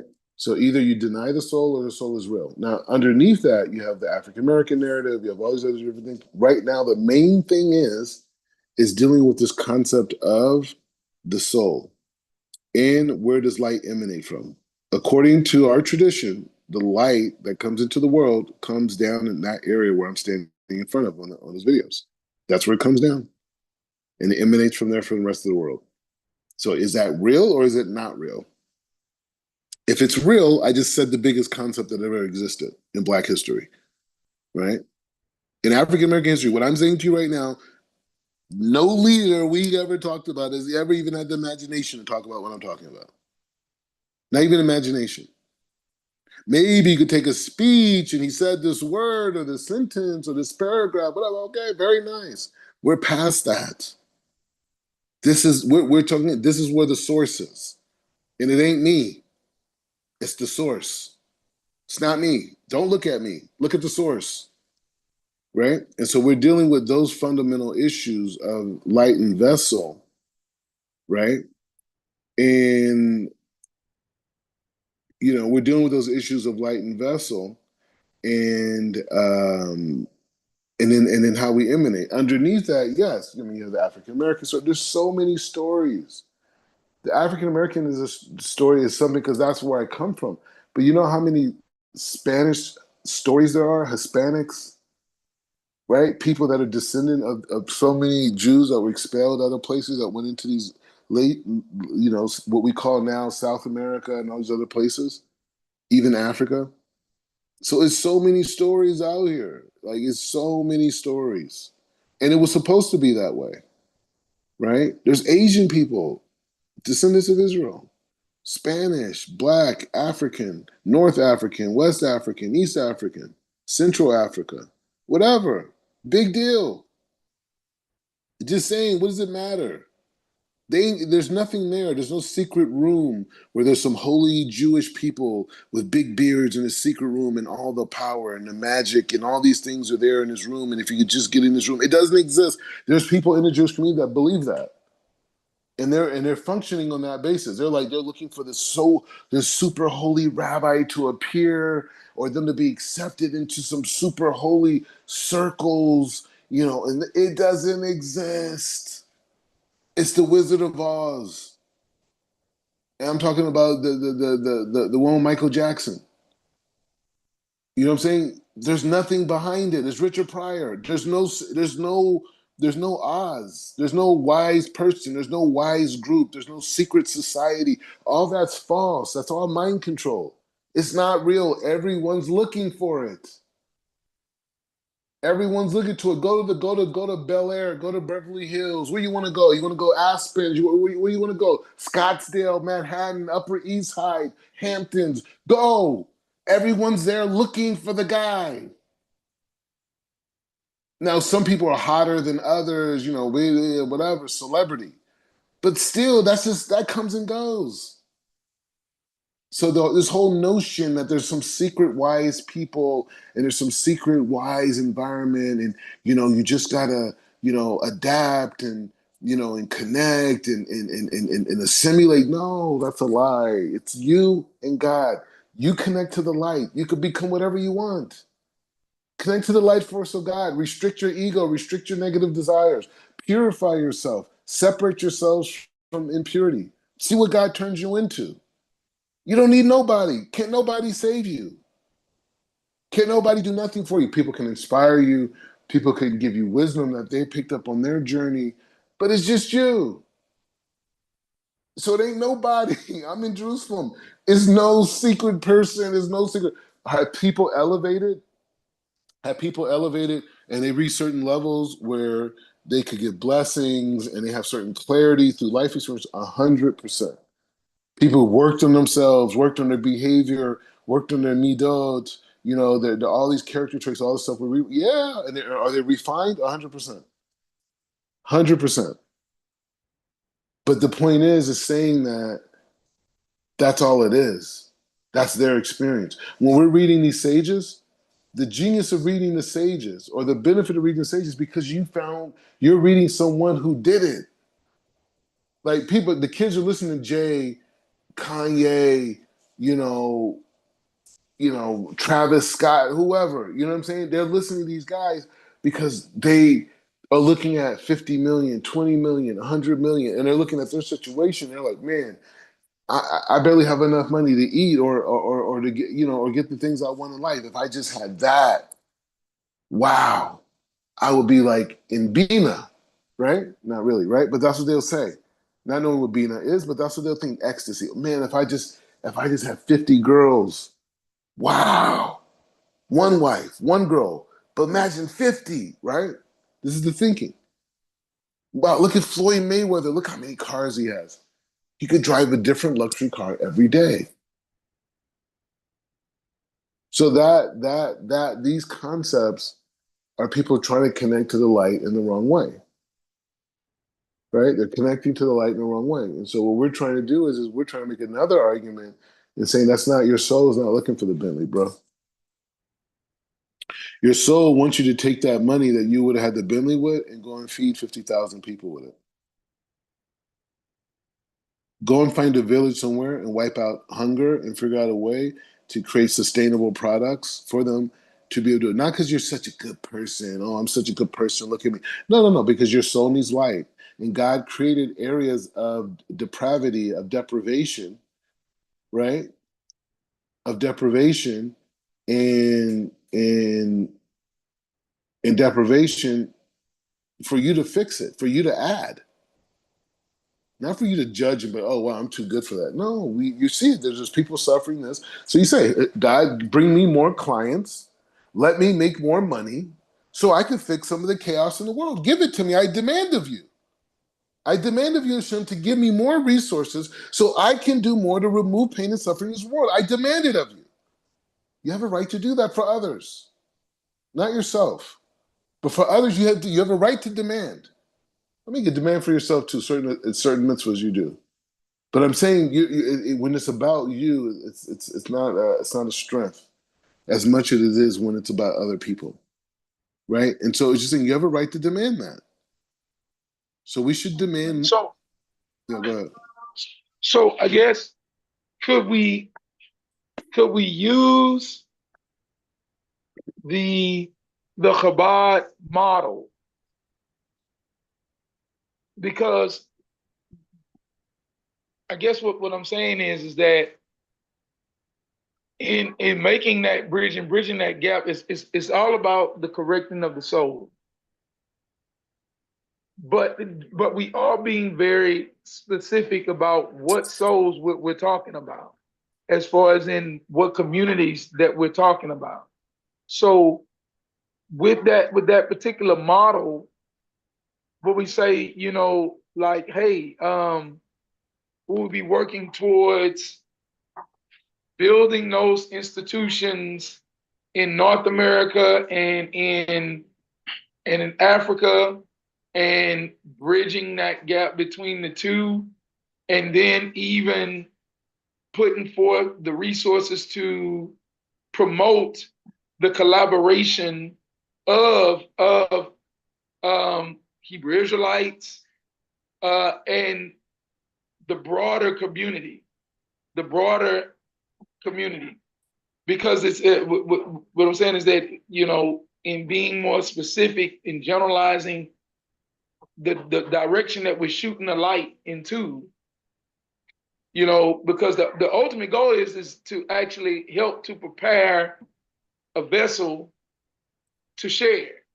So if the goal is to prepare a vessel to share, if we're preparing ourselves to be able to share, then we have to have the ability to be able to share, right? And then when we get to that group or that people group, opening up the ability for them to access, for them to become those holy vessels as well, to be able to share, and it becomes not just a trend, but it becomes a practice. It becomes halakha. It becomes that this is the culture. This is what we do, and this is the standard. Is that so? Is that what we're focusing on? I really appreciate that line of thinking. And the thing is, one of the things I want to say on that one, you said a couple points I want to just respond to. One point is, I would say that it's about, in terms of language, I would say that what our job is to, because you said it beautifully, is to strengthen the human's ability to share. That's our job. Like the job of the teacher is to strengthen the ability to share. And so that's why we're bringing the Torah. That's why we're bringing the halakha. That's why we're bringing the sources there, because we want the end product of that student is to restrict his selfish or her selfish desire and to see the frame of sharing as a way to connect to everything that they desire in life. Right? That's the goal over here. Now, in terms of the Chabad model, in terms of exactly how you're saying it, in terms of the outreach model, yeah, why not? Yeah, I think there's levels to it. Me personally, my focus, me, right? You, other people could be inspired and have visions themselves that God has put inside of you that God says you should do this, right? So that works that way, right? But I would say by me, my number one point is institutionalizing the connection between African Americans and the tribes of the west of Africa, and the idea of identifying of the identity through Torah and Halakha by being a descendant of the tribes. That's my focus, right? And that focus will allow, everything else to matriculate. You know what I'm saying? You going to say something? Yeah. And yeah, I see it. I see it. I see exactly what you're saying, and that allows me the opportunity to be able to kind of put in perspective, like what I've always envisioned as far as in my what would be my family's contribution to this would be, you know I look at it from the standpoint of, okay, going back to preparing the vessel, right? Preparing that vessel. I look at it from the standpoint of building up those institutions while I'm here that will help stabilize. Because when I look at my community, when I look at the Black community, the biggest aspect that I see that where I see the need across the board, and it doesn't matter what belief system a person is in, but one area that I consistently see is the stabilization of the family as a whole. That whole dynamic.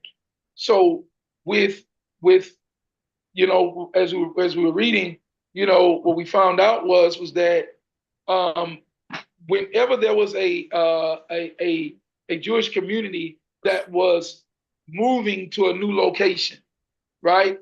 The very first thing that they would establish was a mikvah.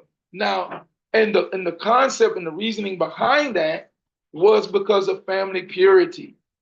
And so in that regards, they would build a mikvah before they build a synagogue with the framework of understanding family purity. So I believe that the way the direction that I'm looking at, that I believe would be a great way in North America, is to look at what has been attacked so heavily and has been so wounded, which is the Black family, which is, and I don't, I'm really trying to get out of saying the Black family, but that's what everyone associates it to. But within the community, it's the family structure, because the family structure has been attacked across the board. It doesn't matter. You can be European or whatever, but I see it all the time. I know within our communities, the family core and the institution of the families have been stripped away. And it doesn't matter, because I see wealthy families and I see very poor families, and they're having the same struggles when it comes to marriage. It comes to rearing up children. It comes to just having peace in the home, just the structure, being able to uh, help their families economically, the access, education, all of these different things, as far as even like homeschooling. This has always been our focus, making the home a place of health and healing, from whereas, healing can be found even in the house, you see.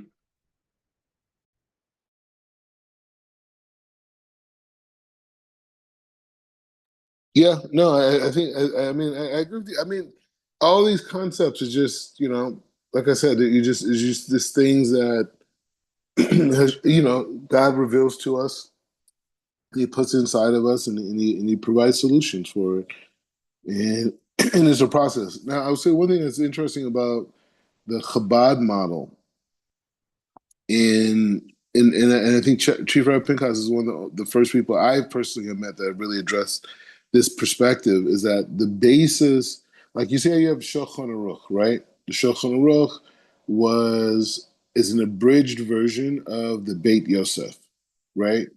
The Beit Yosef, right, which was written by Yosef Kroll, is is is a more detailed or organized expression of the tour, right? Which was written before that, right? Like the 1100s type of thing, right?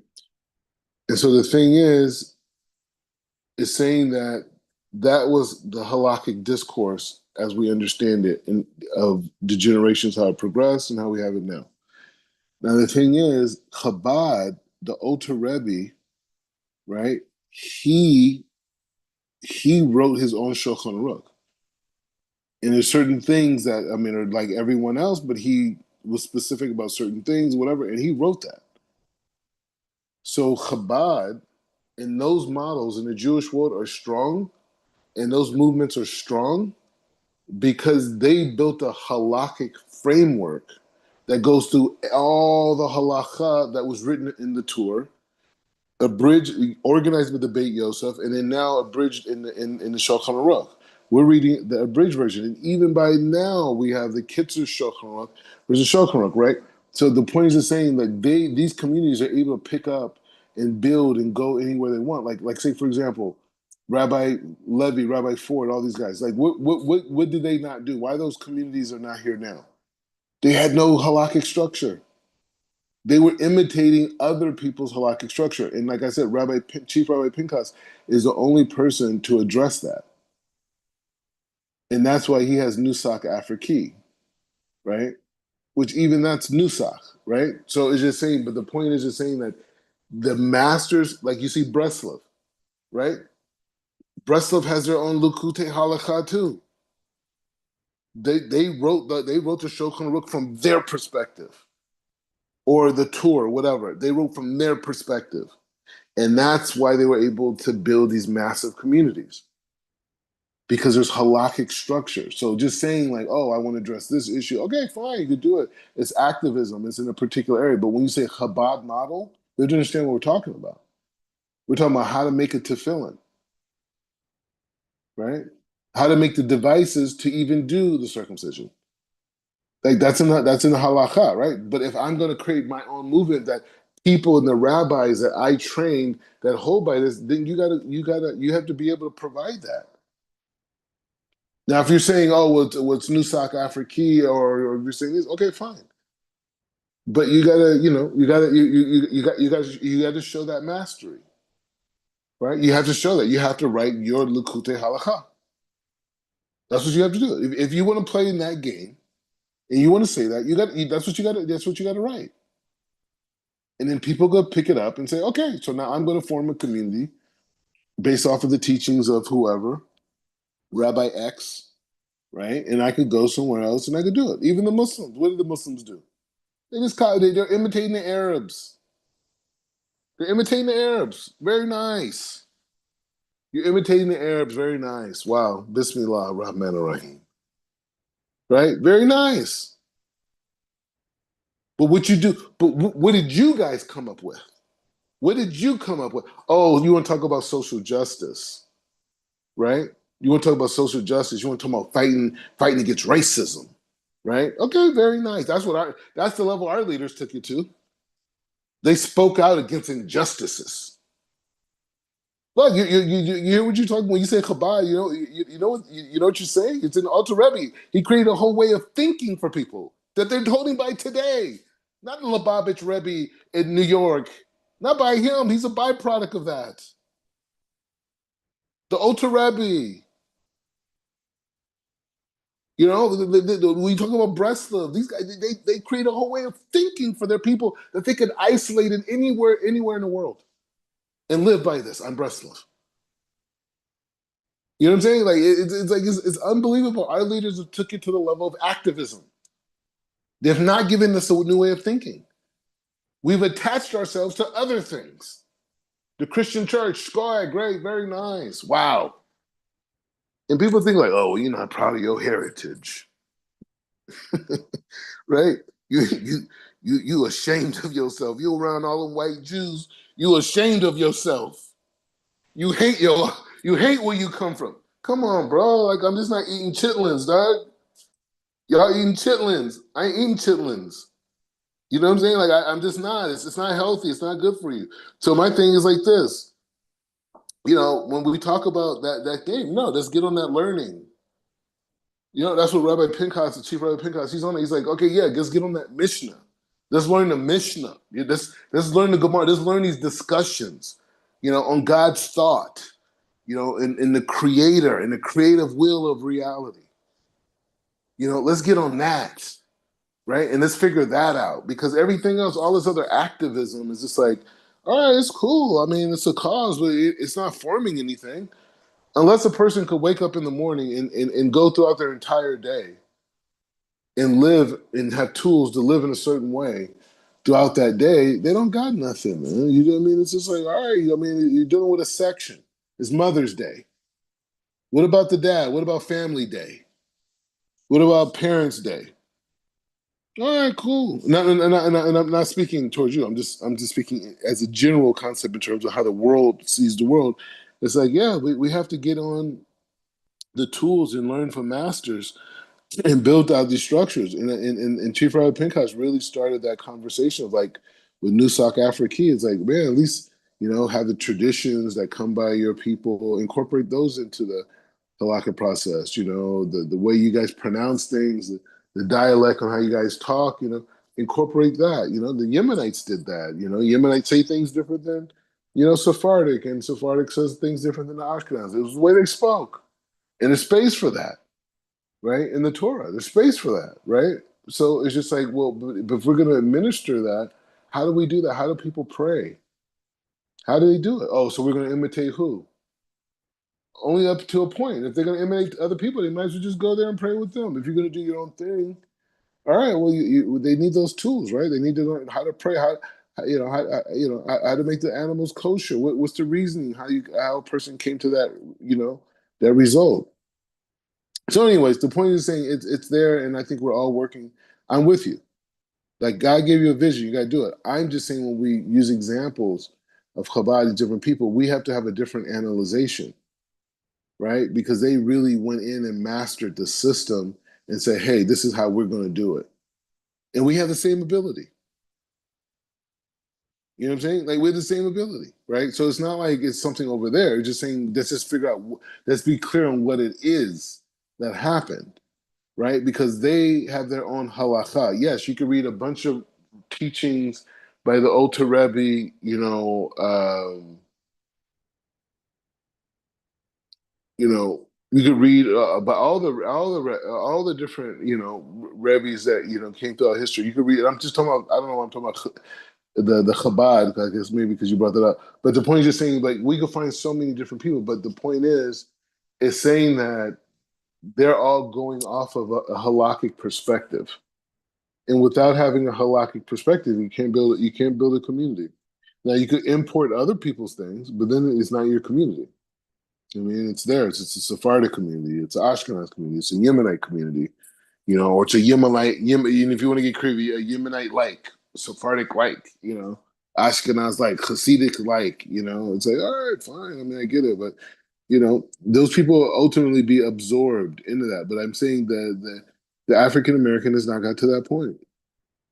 The African American has not got to the point where they have demonstrated a will with expressing God's will for humanity, right? And I'm not saying it's an impossible thing. I'm not saying I'm saying I feel like I'm just as capable as anyone else, but I'm just saying that's not something as a people we have not graduated to that place, right? We've been on the level of activism, fixing problems, but we have not demonstrated the power of going into the language, the system of thought, the various systems of thought, and to come out with conclusions. I'm sure we could, given the opportunity. I'm sure that we could, and I feel like myself and other people are examples of that.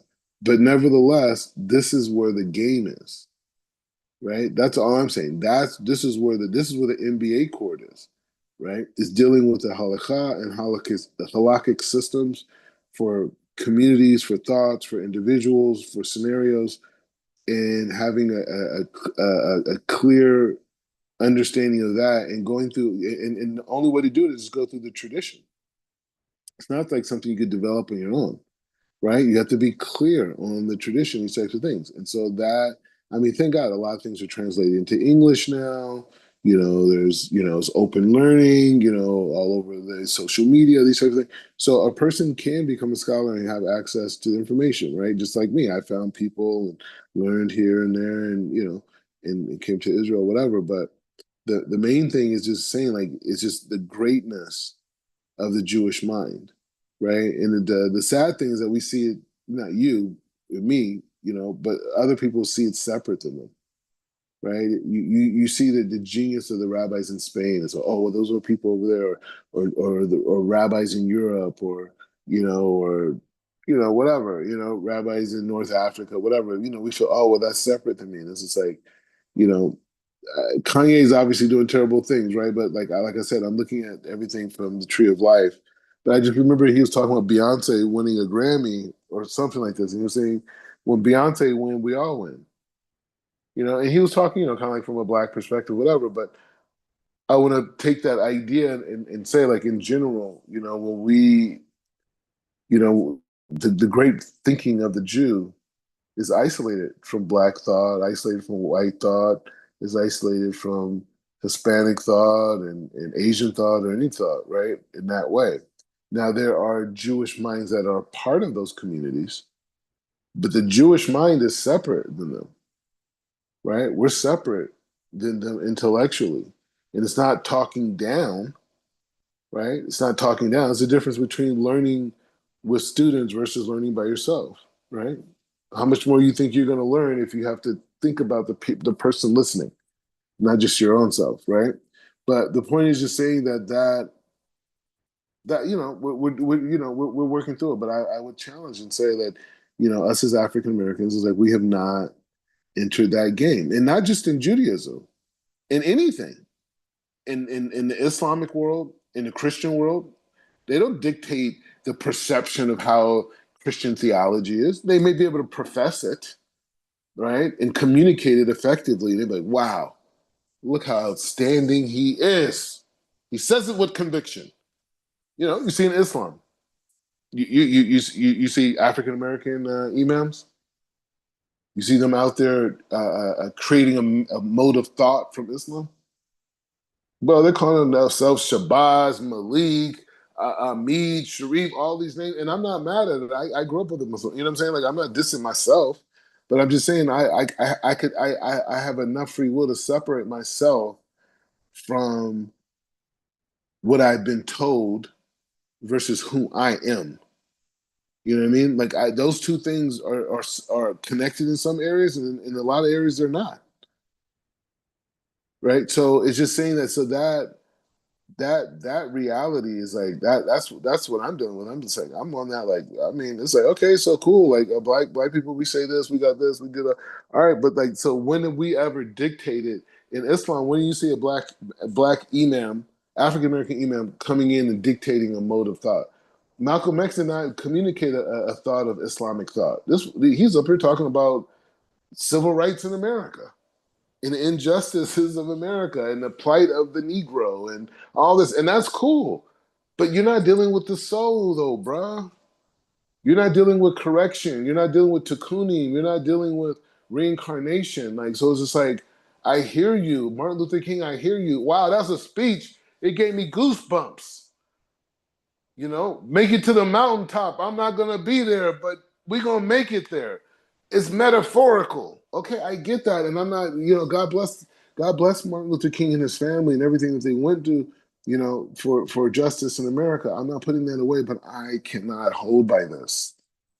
I cannot wake up every day and apply my intellect to that. I am beyond that. And if that sounds arrogant to somebody, it's just like, what do you want me to? You want me to be subservient to your thinking? I can't. I cannot. Right? What did they do? Just because white people glorify them, like I'm supposed to be there with them. Like, hey, Martin Luther King, man, he went to Washington D.C. He stood on the steps and he spoke, and all that's great. But to me, his message is not my message. His message is not the message of my sages. His message is not Jewish. It had good positive sentiments. But I don't need to walk hand in hand with nobody full of hate. I need to work on myself to be able to erase them from my reality, whether it's through them changing or through God removing them. I don't need to walk hand in hand with you. I don't care about your skin complexion. This is the sole issue here. Are you wicked or are you righteous? Or are you struggling with in between? Don't come to me trying to make it, we should be doing this and equality. You're not above me. That's also an illusion. I am not enslaved by you. I'm enslaved myself. My consciousness. I've enslaved myself. You've not enslaved me. I know that's your history book, and that's how you want to tell me that you have the power to enslave me. You do not, Gentile, have the power to enslave me. The Torah tells me very quickly you don't. I can enslave myself through separating from Hashem. And you're just the agent of my demise. But you have no ability to slave me. I've never been a slave to you. I enslaved myself. I was a slave in Mitzrayim by my own actions, by my separation from Hashem, not from your might. You have no might. You've never had might. That is a lie. That is an illusion. My separation from God is my demise. That's it. That's it. That's what we're rolling at. I've never been enslaved, never my ancestors. I've only been separated from the Torah. And the proof of that is the slavery, is the segregation, is the subjugation. The fact that I have such a reality is the proof that I'm separated from the commandments. Because I look at all these other nations. They're not holding by any commandments. They're not in slavery. They're not in slavery, even the Africans. They're not in slavery. But I am, and my people are. So what is God telling me? He's telling me, just like he told me something during the winter, and he tells me something during the spring, and he tells me something during the harvesting season, which is Shavuot. He's telling me through slavery who I am and what I need to do. That's what he's telling me. So I don't need affirmation for that. I live that. The Torah speaks that. I don't need anything. Let's remove chaos from the world. Let's purify ourselves. Let's deepen our thinking process. Let's control the thoughts that come into our head. That's what we're holding by. We don't have time for this silliness. It's like all this other ego stuff and systems and organ. I don't have time for that. I already know who I am. I know my grandparents are. I know my parents are. I know my grandparents. I know my great-grandparents. I know my great. I know that based off of what they experienced, not by what you say, by what you experienced. You don't have the power to enslave me. I can only enslave myself. Like I heard Shador Sanders, Shador Sanders, Deion's son, this whole controversy when him getting drafted and the whole thing. But he did a press conference today. He says, I don't have to prove people wrong. I have to prove myself right. I was like, this guy is channeling. This guy is channeling. He doesn't even know. He's like, hey, they lowered me in a draft, but they raised my status in the heavens. The whole world is connected to me now. The whole world is connected to my struggle. You know what? I'm Shador Sanders. I got Shador Sanders in me. I'm the 5th draft pick. I should be number 1. But it doesn't matter. The world's not built that way. They come to me and say, oh, because you have this, you have privilege, you don't deserve that. The guy from this. Okay, you know what? That's fine. Don't give it to me. I'll get it from God. Thank you for not giving to me, because that could have made me a slave again. Thank you for freeing me by rejecting me. Anyways, we could keep going on this, but it's Pesach Shani, so it's all good. We could go off on it, for a while, but it's just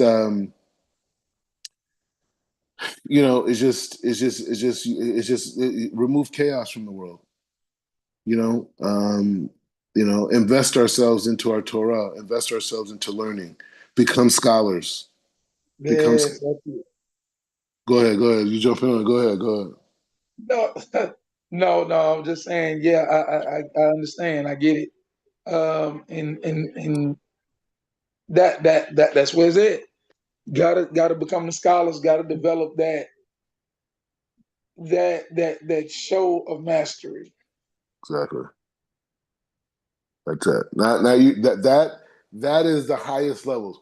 What is, American law is based off of what? British Commonwealth law. British Commonwealth law was based off of what? The churches.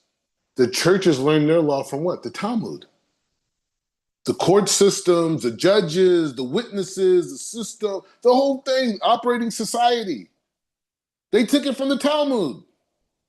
The white man didn't come up with that. They took it from the Talmud. They took it from the Jews, the black people. You know what I'm saying? The N words.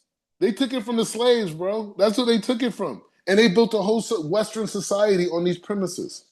These values, these morals, all that. They took the whole thing from the Talmud.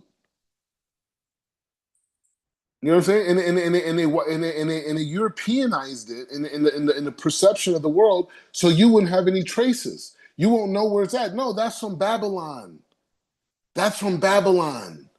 The people who had to leave because the Babylonians came in, took them as slaves then, enslaved them then, took them out of the land. This has been going on. So they took that system that was codified and they built Western society on it. And they say, yeah, Judeo-Christian values, you know? So it's just saying, like, this is everything. Like, who can create perception of life, right? So they took a structure and they modified it, for consumerism. But it's still the wrap of it is still, what they call, their Judeo, values, essence. But they're really just saying that the system of the Talmud. They're not working off the 5 books of Moses, right? So it's just saying that, like, yeah. So, but we're there, but we have to. I'm here as a rabbi to help because I went through that forest, right? Not the forest of like maybe like things like children, these types of things. I'm getting there. We're working on it. You see your boys working on it, right? But the point is just saying that the point is just saying that the point is saying that um,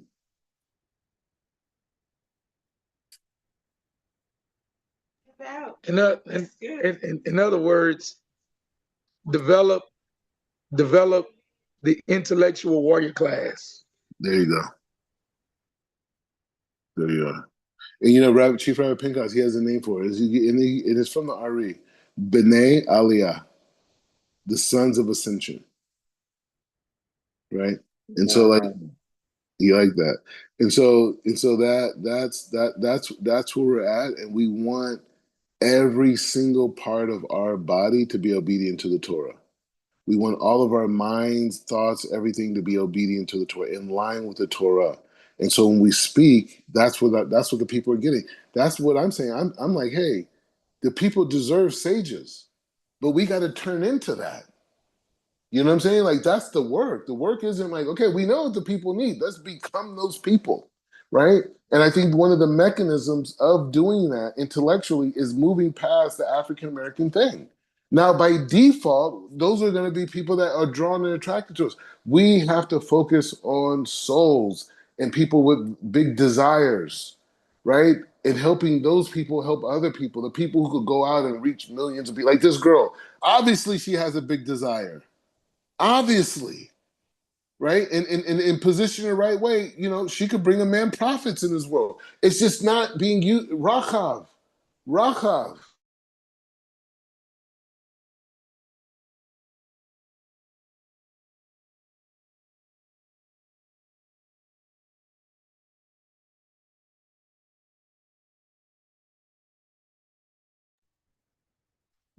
Are you still there?